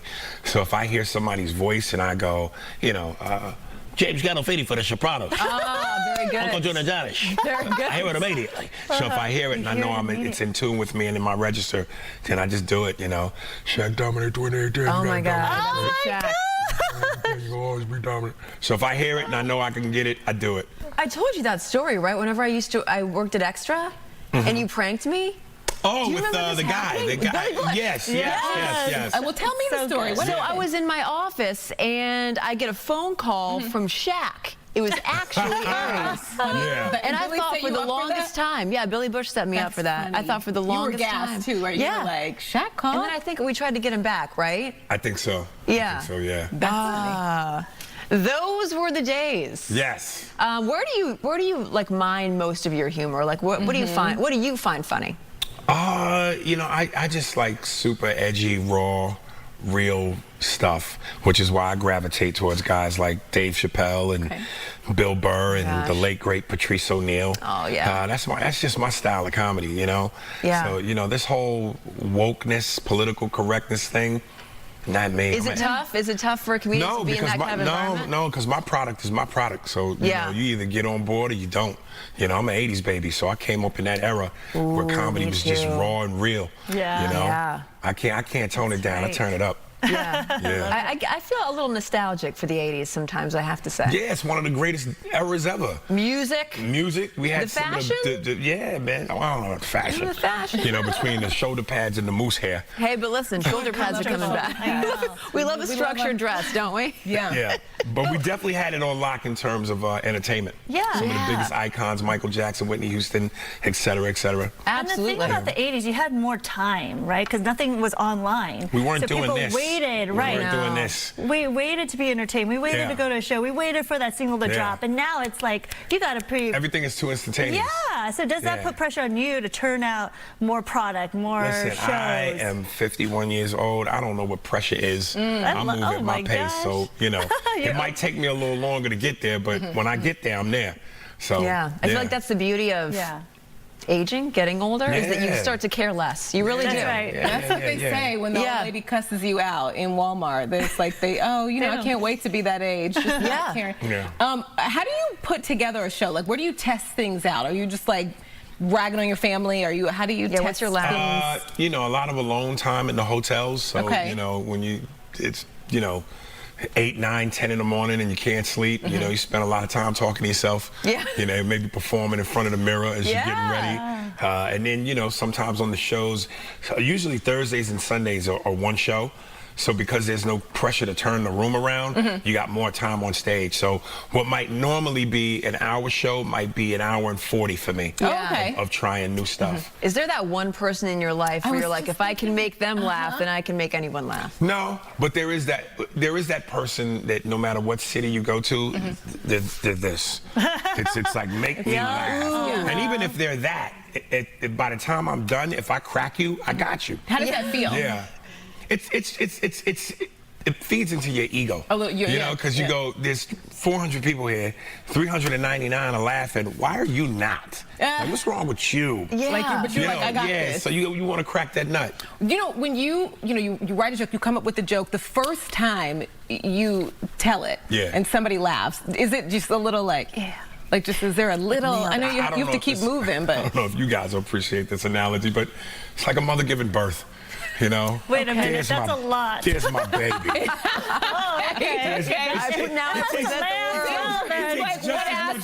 It takes just as much pain to produce it. Oh, really? You know what I mean? One joke? Yeah, if you want it to be a great joke. A great joke. That's right. Yeah, I look at some of my jokes like, designer shoes. You want to pay less or you want a Christian Louis Vuitton? You want a red bottom or you want something, you know what I mean? That's right. Yeah, that's right. Come on, man, I'm trying to put something nice on your feet. And how do you know if it's a Louis Vuitton versus a Payless? The price. The price you pay. The price you pay. The price you pay. It ain't like getting one of them shoes off the street corner in New York.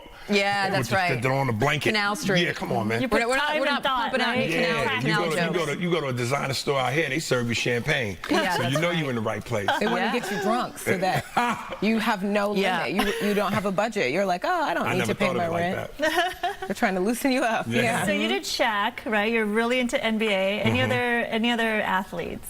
Basketball players? My guy retired almost 20 years ago. Michael Jordan. I was always a Jordan fan. So once he left, I had no skin in the game. I occasionally watch now. Oh, okay. So, you know, I would want to know what you think about LeBron going to the Sixers, but also I'm curious, take Michael out of it. Who's the greatest player in the NBA? Because people always go... There is no take Michael out of it. But say second then, okay? Second best. I would give that to Kobe Bryant. I don't know how he always gets overlooked in the conversation. I think Steph Curry gets overlooked. I think it's always LeBron and Kobe and Steph. Oh, my Steph fan.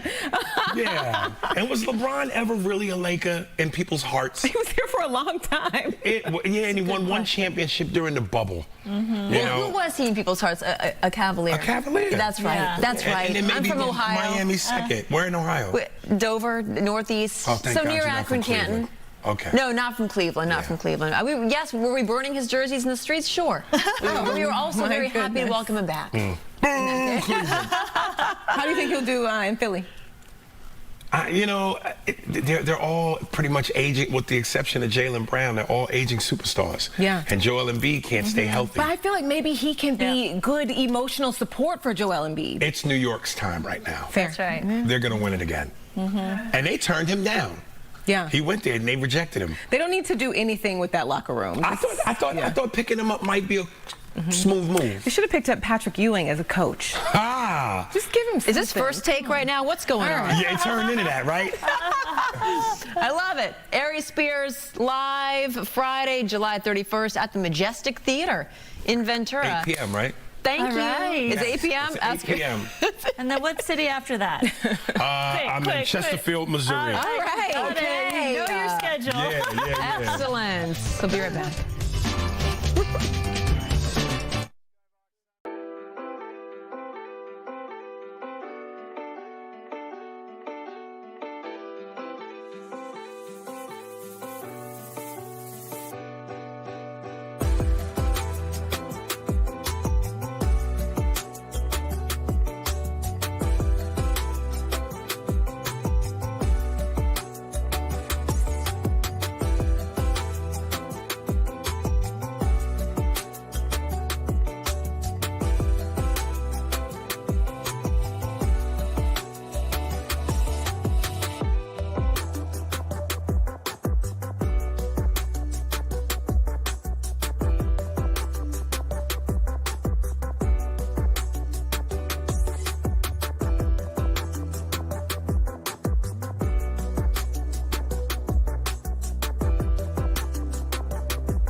Oh, Surf's I love up. it. Oh, you know where this is.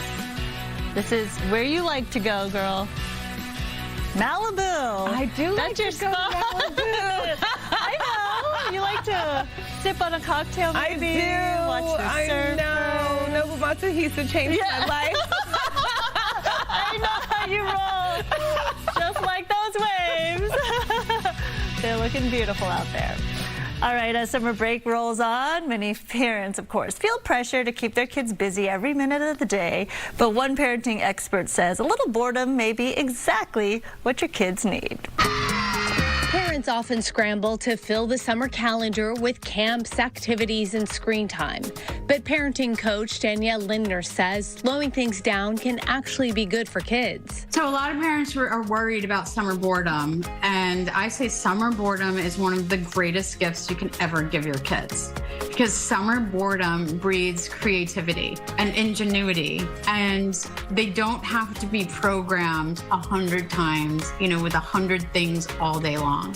So if you think about when we were kids, there wasn't always these big fancy camps, and not everybody went to a big fancy camp, or not everybody had swim team and all these things, or joined a pool. We had, okay, you're free. You can take your bike and go wherever and play in the forest with your friends. Lindner says those unstructured moments are where imagination takes over. Instead of planning every hour, she encourages parents to let kids come up with their own fun. We made a treehouse. We created things. We created stories. We took big, gigantic cardboard boxes and made forts. She says there's another unexpected benefit when siblings are left to figure things out together. It also kind of helps build sibling cooperation, because when it's just you and your sister, you and your brother, and you're on your own and you're bored, you kind of team together a lot of times and come up with things to do together. And the other times we might be fighting, but when we were forced to be unscheduled and on our own, and we had to just come up with something, we were our most creative, and we got along. And it built that really nice sibling relationship. So I think that summer boredom is a blessing. For more parenting tips and ideas, give Danielle a follow on Instagram. The page is called Parenting Takes Practice. Yeah. Do you allow yourself a little more screen time for them ever when you in these summer breaks? And I mean, honestly, as much as I don't want summer to be over, I do want it to be over because they're constantly fighting. And I'm breaking up fights all summer break long. You know what that means, though? What? They're going to be absolute best friends in adulthood. I hope so. Talking on the phone every day, knowing every detail about each other's lives. I really hope so, because I think so. I'm not an expert. I just think. I really think the amount of times they fight, they better be calling each other 3 times a day later on. And calling you and apologizing. Exactly. All right, coming up, we're going to check in with Stu up in Sky Fox. He's over something pretty, I think. You said what?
who it is. You look nice.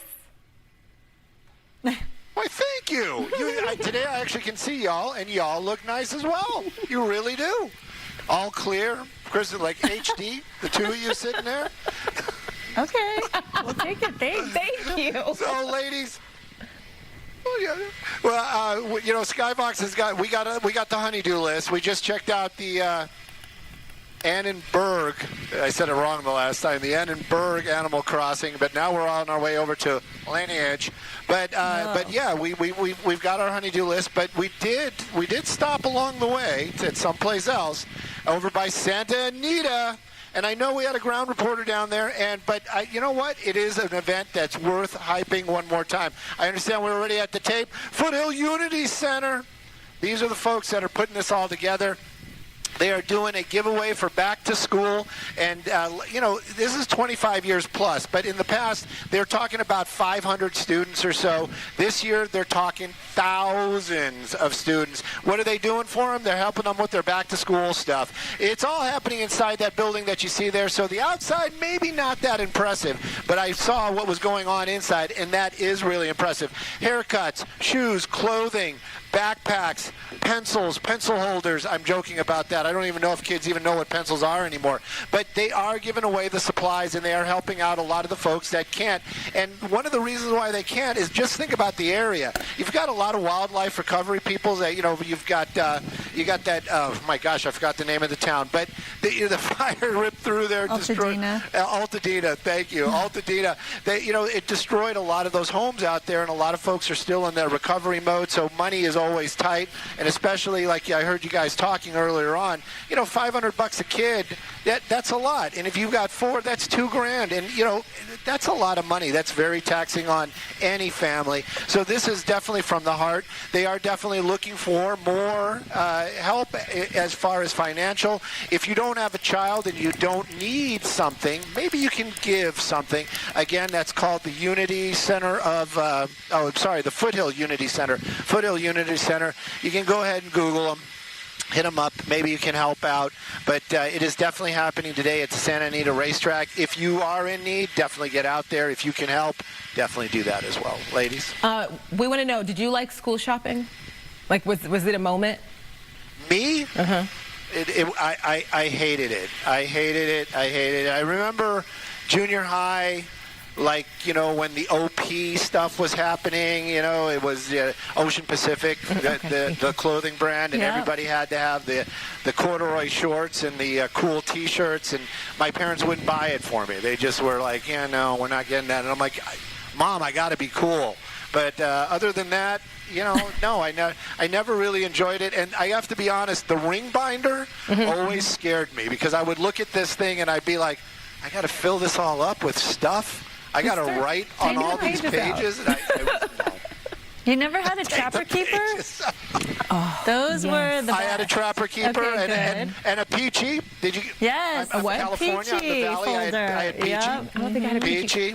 Yeah. Listen, yeah. School shopping, like, it's how I breathe. Like, I was like, you know what, guys? Sorry, kids, I want summer to be over.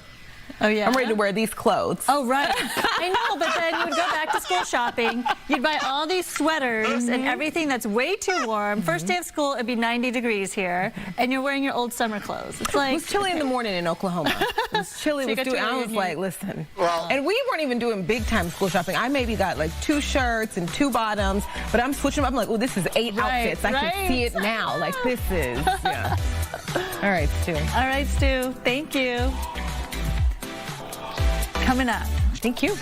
We'll be right back. All right.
Hey there. You know, imagine, how do you move forward when you discover the blood in your veins came from one of the most infamous names in true crime history?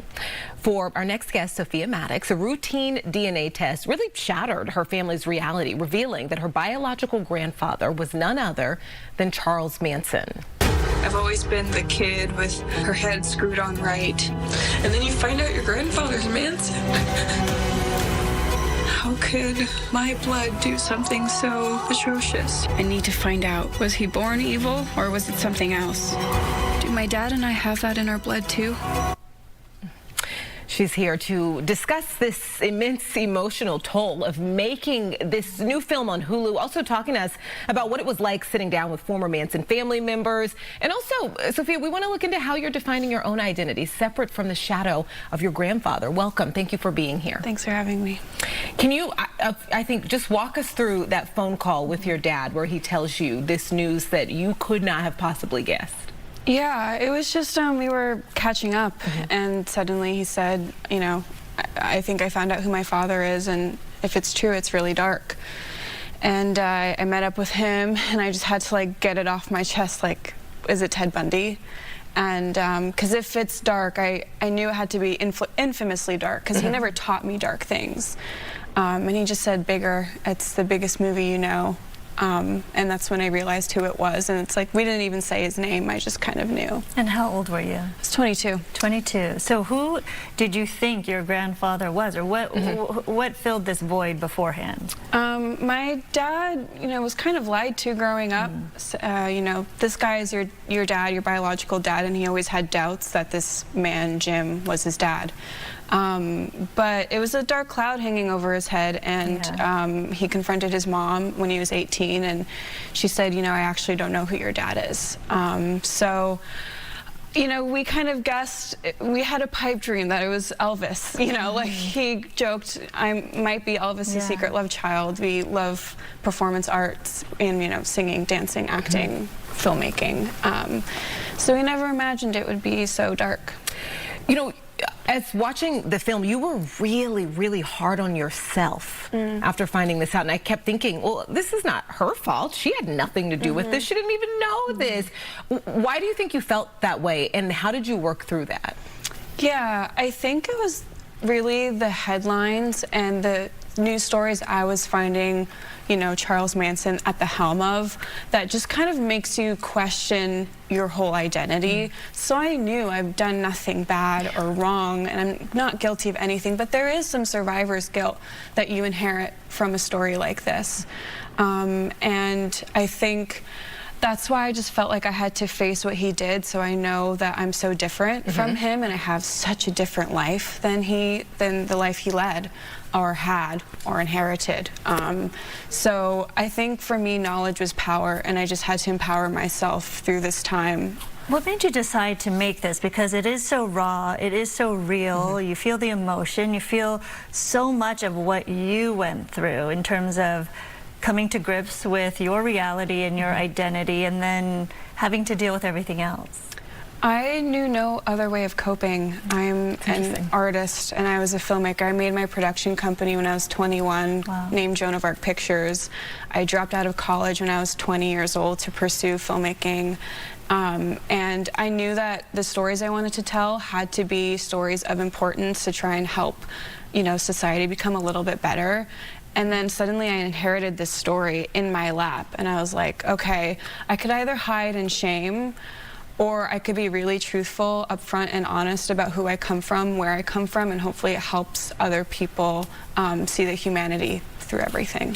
What's the reaction from other people when you tell them this?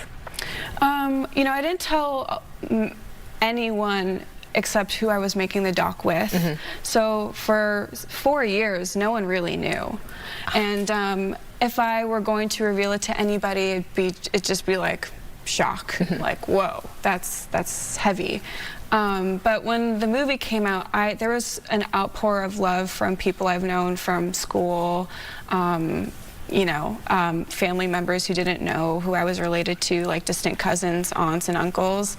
And people watching the movie seemed to really like gravitate to the universal experience of maybe being related to someone that they're not so proud of, and knowing that they are different.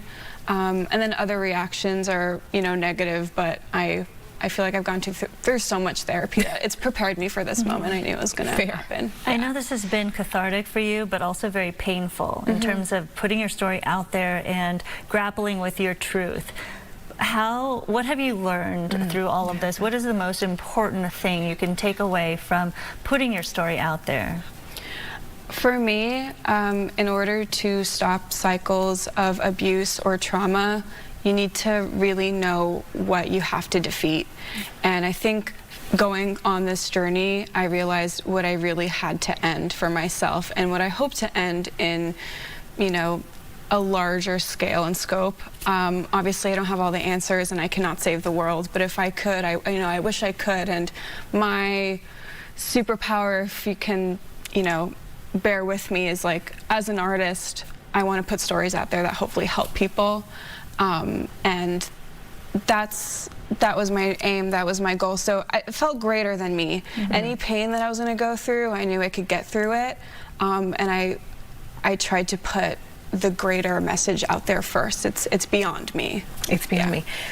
I have to ask about your dad, because you talking about your dad when people watch the doc is so precious, and talking about your relationship and how close you were, but this caused some tension, and which is not necessarily shocking, right? It's both of your stories. You're processing it now in different ways, and he feels like, the parent, and I don't want us to talk about this, and again, it's also your story as well.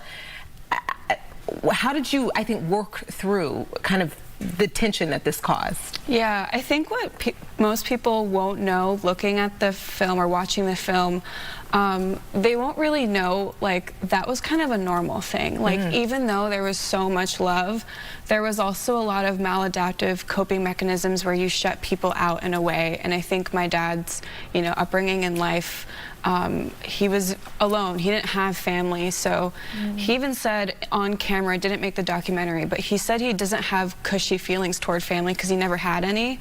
So, that was not the first fight we had. This is not the first time he hasn't talked to me. That happened way before Charles Manson came up on the scene. It's tough. It's really tough, and I think that's the part of the generational trauma that I'm trying to end. Is fathers leaving fathers, mothers not being mothers. What happened to my dad will never happen to me, because my dad was my dad and he was present. And what happened to me hopefully doesn't happen to, if I have a family one day. But you're right, it is my story. I think I deserved to tell it, and I hope it, helps others as well. And speaking of telling your story, would there be something you would tell your grandfather? Is there something that you would say, and what would that be? Wow, I haven't even thought of that. Oh my goodness. If you could. Yeah, because he died before we even found out we were related to him. And in the ending of my doc, there is a message from Charles Manson to his kin. But as far as a message to him, I don't know, I'm gonna have to think about that one. But I'm really grateful I gave myself the gift and time to actually try and get to know who he was. Away from the headlines and the stories that sold and what the prosecutor sold in a book or in a movie. I really took my time to find out who he was from people who knew him really. And it's not a message to him, but I think maybe he might be glad to know that I did that work. There were other little messages in, I think, takeaways from the documentary. I think everybody, for the most part, agrees, outside of like fans, on this is what we know about this person. There seemed to be like an underlying message of how do we make sure not to create this again. Exactly, that's precisely it. That's the whole reason why I'm telling this story, is that's the thing that's higher and bigger than me, and what I feel in my life. But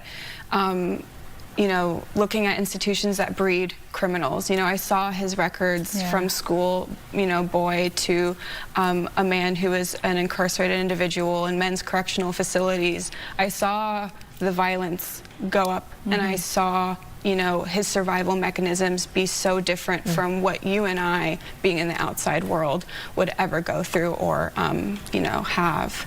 So I think it's important to face. Well, thank you for being here. Thank you for making this. My grandfather, Charles Manson, is now streaming on Hulu, Disney+. We'll be right back.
policy decisions, and if you don't offer your reaction function or your way of thinking about it, how concerned are you that you're ceding control of the narrative? So not very concerned. That's a short answer to the question. When some people that follow the Fed say, well, we don't want your forecast. We don't want your dot. We just want your reaction function. Part of me hears what we really want is your forecast. And what we really want is your dot. In terms of reaction function, let me sort of disabuse people of a question that may or may not be real and be out there. Any central banker, especially a central banker where the labor markets are more or less at equilibrium. Any central banker, when he or she sees underlying inflation moving higher, he or she is more inclined to tighten policy. Again, when you've achieved the other side of your mandate and you see underlying inflation falling, he's more inclined to loosen policy.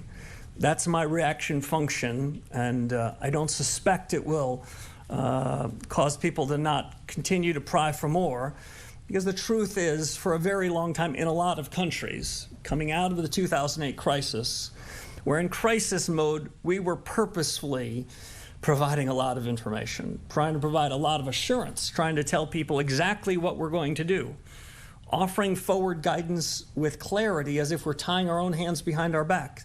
Well, in crisis mode, that strikes me as a very prudent policy. But in more benign conditions, it strikes me as worth revisiting. But markets and market participants and reporters have learned to devour all that information, so I take seriously that the pullback of forward guidance requires some transition. Reform isn't easy, but our general judgment is going to help us make better decisions, and in so doing, satisfy our remit. Paul Weissman. Thank you. It's coming. There's a mic coming. Thank you. When you talk about the 2% inflation target, what measure are you relying on? Yeah, so I'll give two answers. First, let me give the proper standard answer. The Federal Reserve every January outlines a statement of purposes and strategy.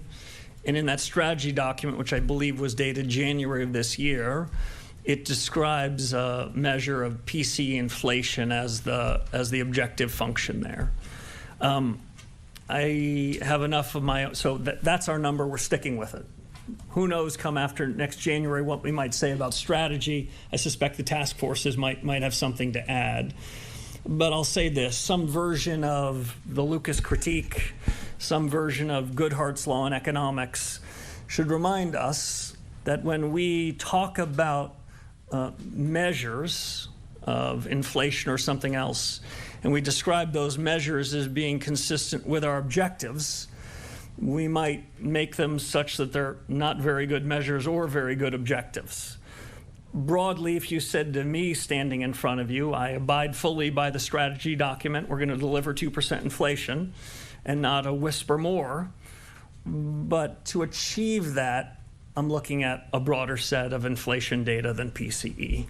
So without sort of fully revealing my cards, I'm trying to understand, like my colleagues, what's the underlying generalized change in prices that are happening. All right, as you see there, listening in to Fed Chair Kevin Warsh speaking after the latest interest rate decision, the Fed deciding to keep those interest rates unchanged at this time. As you saw there, though, on the screen, we were teasing ahead to this. Just now getting the shot into our newsroom, President Trump sat there in the Oval Office getting ready to make an announcement about transportation. He's set to be joined there by the Transportation Secretary as well. As you can see, everyone is Scott Duffy standing behind him. Let's pump up the audio and listen in.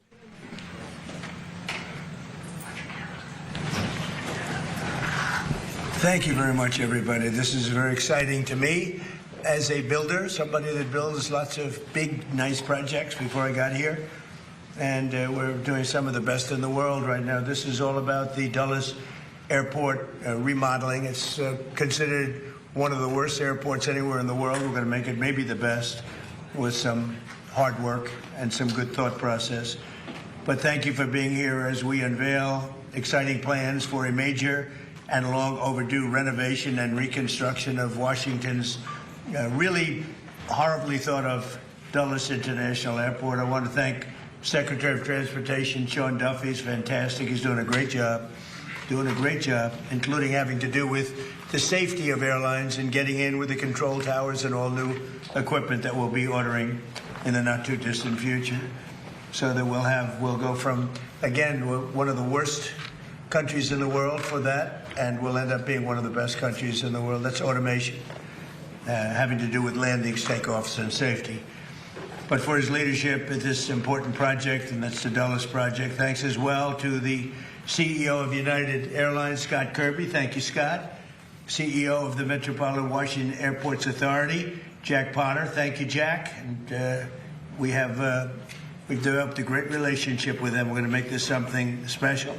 As well as a member of the Airports Authority Board of Directors, Trent Morse. Thank you, Trent. Thank you very much.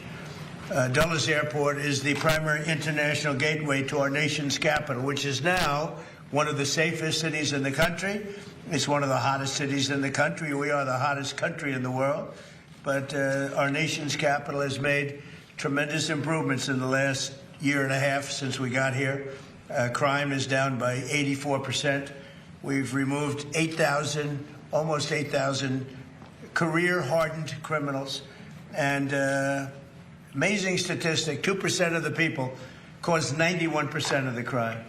And we can handle that really easily. So I just want to thank our great National Guard and the Metropolitan Police and others that worked with us. But the job in Washington, everyone's talking about. I can also say, if you look at Memphis, Tennessee, where crime was rampant, and it's down now 71%, and it'll go down still further.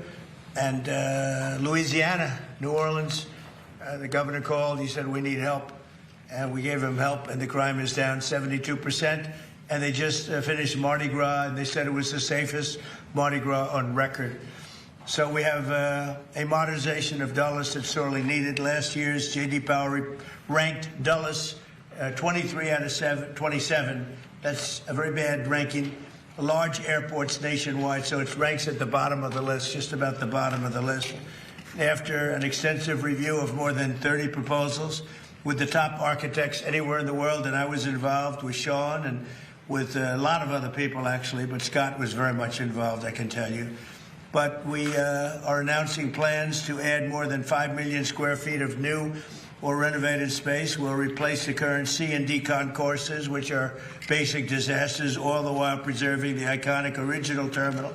That is one of the great architects of the world did the original terminal, and it was very, very important that it be left. That's one of the reasons. It was both an asset and a liability.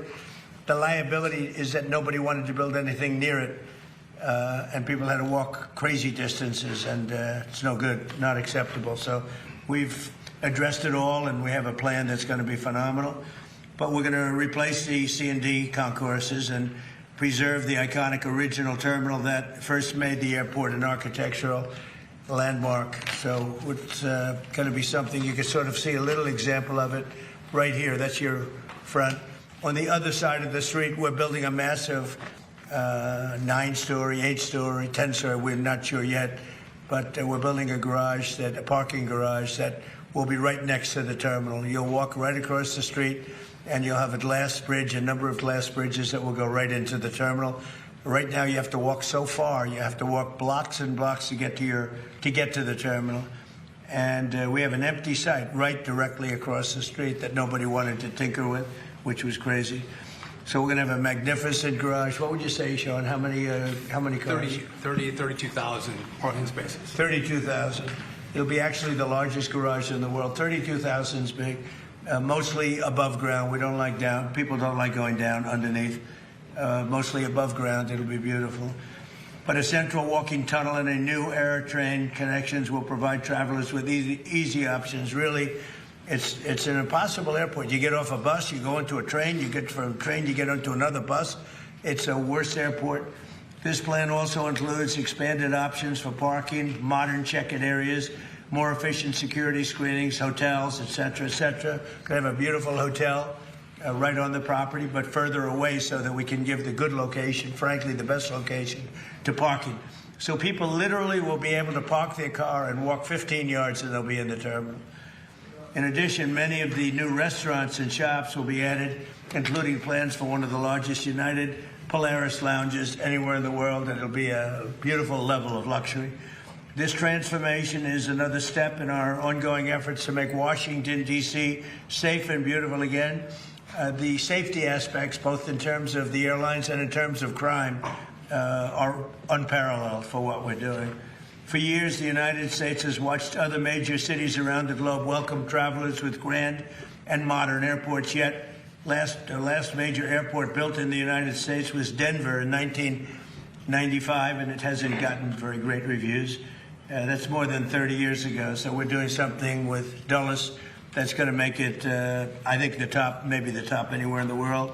And by the way, Palm Beach is going to be one of the top too. Palm Beach is going to be incredible what the plans are. The people, Joe, and all the people working in Palm Beach that have done such an incredible job. That's going to be an unbelievable airport very shortly. So it's time to ensure that the United States has the greatest airports anywhere in the world, and we're starting right here with the capital city. And you can see just before Sean goes up, if you take a look, this is only showing the terminal in one rung, but you have numerous of them. You have here, here, here, and you have a spine coming. Here's your main entrance. You have a spine coming right through the building into these massive ports. Now, the planes won't have to be bothered because we drop down a little bit and our walkway is underneath. We have walking systems that go very quickly, or you can walk because it's very close. But this is it. So you enter here. You have a parking garage, which will be built right here. This whole thing is parking garage. Probably 32,000 cars. That'll be a world record, and very convenient. And then you'll have glass tunnels that go into the airport right from here. So you'll be one story above. This road stays, beautified and stays. We keep this. This is your landmark. This is all new. This is your first tunnel, and then you drop down from there on. And so that when you have the planes, we'll be able to go right across without having to go back, make turns or anything else. It's going to be amazing. It'll be one of the largest airports anywhere in the world, and I think it'll be actually one of the most efficient and the best. So I'd like to ask Secretary Duffy to say a few words, and then Jack Potter, and I'd like to welcome a very great gentleman to our midst, Jensen Huang, who's here someplace, and he's, if we can do with an airport like he does with chips, it'll be the greatest airport anywhere in the world. He looks at this problem as being a very simple problem to solve because his chips are a little bit more complicated. But it's important that he's able to travel nicely along with everybody else. And right now, this is not a very good airport. We're going to make it a great airport. Sean, please. Thank you, Mr. President. So to your point, the president has worked incredibly hard to make D.C. safe and beautiful. I think this is the cherry on the top, Mr. President. This is the gateway to the world from our nation's capital. And any of you who've traveled through Dulles, it is dark, it is dated, a little dank maybe. It's not a great airport. And so we had multiple architects come in and present to the president. And we are blessed that not only does he give us time to really important matters, but he gave his building skill to take the best of all the designs and come up with this concept. So just if I could quickly point out, we keep the Saarinen building, so that's going to be the foyer, a whole new head house. We are going to get rid of the people movers, Mr. President. So if you don't know what these are like elevated buses. It's kind of like, it looks like it's from Star Wars, if you will. And they're slow and people are angry about them. We are going to get rid of those. We are going to have a horseshoe train system throughout the airport. And as you mentioned, right down the spine of the airport is going to be a walkway. So easy access to all of your gates, fast movement. And what I like the president, he was like, listen, we have to have great parking. So when you pull up to the airport, you have easy access to the concourses, to the terminal. And so I think this is one of the best designs, Mr. President, probably because you actually did it, that you'll see in the country as a whole. And we've had this is bipartisan, Mr. President. A lot of people, whether you're Republican or Democrat, you hate the way Dulles operates. So everyone's come together, and we're building for America and building for the future. And it's your vision that made this happen. So thank you for doing this. And it's going to be, I think, it's going to be the premier airport in our country when you're done with it. Well, thus far, what John said about bipartisan really is bipartisan, and I don't know if that's because it's the right thing to do, which it is, but it's also that whether you're a Republican or Democrat, you don't want to go and be subjected to this airport, because this airport is it's a terrible place to be, and it's going to be, I believe it's going to go, it'll be rated, within a few years, it'll be rated the best airport in the country. So it's going to be so efficient. Right now, it's totally inefficient. Between the trams and the Star Wars thing that they call it, the Star Wars, and elevated buses, and nobody knows what's going on. It's a real mess. And as you know, United is subjected to it. It doesn't help United very much. He's been very much involved with what we've done, and other airlines too. And I have to say that we've had over 30 architects and 30 different designs, and we did a little cherry picking, and we spoke to a lot of people about it, and we've come up with a plan that's efficient and really beautiful, and I think it's going to give you one of the most beautiful, keeping the Saarinen. So Saarinen was one of the great architects of the world, and when he built this 30 years ago, I guess, or about that, this was considered one of the eighth wonder of the world. This was considered the greatest terminal anywhere in the country, and it is. It needs some work, it needs some fix-up, but it'll be architecturally amazing, the rounded glass and the whole thing, massive sheets of glass. Cost was no object, unfortunately or fortunately, and we're going to be using that, and it's going to be fixed. We're using it again as the primary entrance, and almost that's about it, because essentially this is a brand new airport, and yet we're going to be able to work it well enough that it'll work at least as efficiently as it works right now. And in the end, you're going to end up with, I think, maybe the best airport and one of the biggest airports anywhere in the world. And it's going to be a great thing for Washington, D.C. So could I ask Jack to say a few words, please? Yes. Jack? Thank you, Mr. President. And thank you for your inspiration here and challenge. You challenged all of us to step into the issues that you just described. We're very proud of the process that we've gone through. We're very happy that United Airlines, the Airports Authority, and the other airlines have agreed to step up and fund this thing. So this is not requiring federal dollars. This is going to be airport-generated dollars, airline contributions, which is phenomenal. It means that we're off to a fast start here. We're engaging with the Saarinen family to make sure that they stay intimately involved with this. All the aspects that were just described, I think, will make this a world-class airport. And you challenged us to do this. We're building off of growth, though. I have to tell you, our airport was the fastest growing airport in 24 and 25 of any large airport in the country. So we're going to continue to build on the momentum that we have. And we're excited about taking on this challenge, and it will be a challenge to construct this. And our goal is to construct it and make sure that the traveling public there'll be minimal impact to them as they transit through our airport. So again, Mr. President, thank you for your inspiration, and we look forward to you to continue to participate in this in the coming years, because we're going to bring designs to you and other things. So we very much look forward to working with you. Thank you very much. Great job, Tim.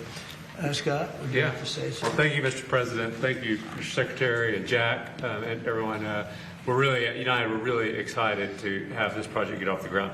The terminal that's out there today was built 45 years ago. It was meant to be temporary.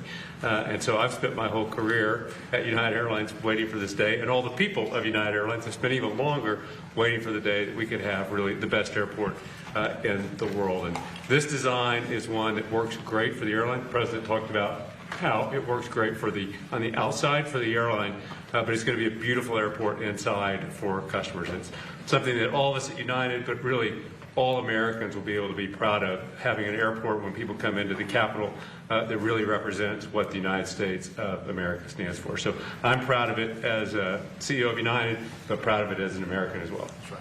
It's going to be a great one. Thank you. And thank you for your help.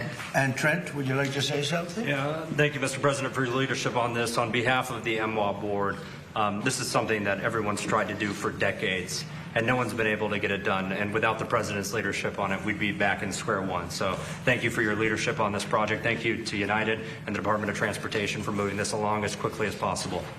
One of the things that is interesting, they were going to build this over a 60-year period.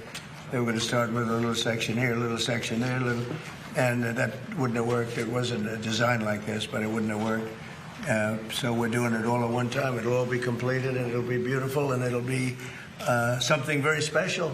I'd like to say something. Thank you, Mr. President. I really want to thank the Airport Authority and United Airlines for your partnership, the board of the Airport Authority. Your partnership is critical to make this happen. I know you had a plan to improve the airport, but as the President said, it was a long-term plan. We thought it was too modest, too slow, too modest. And 60 years isn't too modest. Decades. But with the President's attention and focus on this, it's accelerated, it's expanded, and we're actually going to realize the vision, and a much greater vision now. So it's a very exciting day for Washington, for the whole nation. Well, these people have all been fantastic, and they want to see it get done and get done properly, and it should be done as one airport, not being built in chunks, which would have been, frankly, a catastrophe, I think. So thank you very much. You have any questions? Thank you, Mr. President. Very quickly on this issue, did you just say 2 years? It would take 2 years to finish. We think we can get it started fairly quickly. It's largely financed. And, we need some approvals from Congress probably, but generally speaking, it's been very bipartisan. And then on the attack, the drone attack on the LNG tanker off of Egypt, what can you tell us about that? And is there any indication it's Iran-related? Does it represent? Well, I'm going to give you a report. I've been briefed. It's a little more of the same, but it's going to be straightening out. It's going to be straightening out. In the meantime, we're going to be hitting them very hard because it's our turn to hit them. They know it's coming. They're asking us not to do it, but, they tried shooting it last night. So we had 5 rockets shot going 8,500 miles an hour, and all 5 rockets were knocked down to the ground. But they nevertheless took a shot, so it's our turn. And we'll see if we get there with an agreement at some point, but we're going to hit them very hard. Mr. President, first on this, is this expected to affect any incoming or outgoing flights? No, we think we can do it without a lot of disruption, very little. And then it might even be better. On Leader Thune, what's your reaction to him saying that there's no evident path to success on killing the filibuster or passing the Save America Act? Well, that's too bad for him. I mean, that's too bad for him and too bad for the Republican Party. Do you believe that? He's got the votes. He should get it done. He should be able to get it done. Mr. President, thank you. Dr. Fauci invoked the Fifth Amendment more than 100 times today. Yes, Senator Rand Paul said he's going to hold a vote on holding him in contempt of Congress. Do you think Dr. Fauci should face repercussions for this? Well, I watched the whole thing today, but more importantly, I was a part of the whole Fauci. I inherited Fauci. He was here from the 1980s, so I had him for a period of time. And I disagreed with him on a lot. I would have had to close down the whole country if I listened to him. I went the Federalist way, which is basically to let the governors decide. And generally speaking, the Republican governors did very well. The Democrat governors did not very well. But Fauci wanted to have nobody wearing masks, if you remember, and then everybody had to wear 5 masks, as many masks as you could get. I mean, he made a lot of mistakes. And he wasn't a big factor for me. He was a very big factor for Biden. And if you remember, even though we were prime time in terms of that whole disaster of COVID, fewer in the Trump administration than in the Biden administration. We ran it well. Operation Warp Speed was talked about as being one of the great success stories anywhere in the world, actually. And we did a good job. But many more people died under Biden than died in the Trump administration from COVID. COVID was a disaster, but Fauci did not help. Do you think that the DOJ should reopen the investigation into the auto pen, specifically pertaining to Fauci? Well, the only thing you can really think about is the auto pen, because the most powerful thing the president has, they say, is the power of pardon. So he was pardoned by Biden. And I respect that. I know how powerful it is. It's a very powerful, they say it's literally the most powerful thing a president has. Now, whether or not I sign my things directly, always, almost everything I sign directly. You're witness to many of them. He signed very few. The only thing I know that he signed was Hunter Biden's pardon. But I'm not sure that he signed, he probably didn't sign this one. So I can't tell you what the law is. I've heard that you have to have a lot of proof. You need to have letters. You need to have all sorts of things, that the person operating the auto pen has to know exactly what it's all about. He didn't know what it was about because I saw him testify. So maybe there's something on the auto pen. Other than that, the power of pardon is very powerful. One question briefly on the... Wait, Beth? Thank you. Beth Turner, GB News. We've just heard you talking about another example of American excellence. That's really what this is. It's a project where you're striving to be the best in the world. As a Brit, that's really striking to me. You've had a couple of weeks to get to know our new Prime Minister. Have you spoken to him much? And do you think he is the man to lead us to excellence? Well, he did say one very good thing. He said he's going to open up North Sea oil. If he does that, you're going to be a wealthy country. If he does it reasonably. I was telling Prime Minister Starmer, open up the North Sea. Open it up. You'll be okay. Open it up. They have two problems. They have a huge immigration problem. People coming from all over the world and just camping out in your country. And we've taken a very tough stand. In fact, for 14 months, nobody has come into our country. Zero, which is almost hard to believe, but that's what the report says. Our borders become very strong, and your border is very weak. He's got that problem, and he's got energy problem. He's got windmills all over the place, and anytime you see windmills, you see a failing country. And they're made in China, not used by China, but they're made in China. And you have a thing called the North Sea, and you buy a lot of your energy, as you know, from the North Sea. You buy from Norway, and Norway gets it from the North Sea. They get their oil from the North Sea. And Norway's got trillions of dollars in the bank, trillions. It sells its oil from the North Sea. And Scotland has a better part of the North Sea. And you have 500, 600, 700 years. You have areas of the North Sea that haven't even been explored yet. You have one of the most valuable oil finds anywhere in the world. And if the United Kingdom would use it, they'd be a wealthy country again. And I tell you what, I could not get Starmer to use it. It was incredible. Every oil company that I meet, and these are all big giants, every person that I know in the oil business said, please, could you open up the North Sea? Could you get them to open it? They're dying to do it. And if you open up the North Sea to the oil companies, Scotland, Ireland, the UK as a whole, but it's right in Aberdeen, Scotland. It's right in Aberdeen. And that would be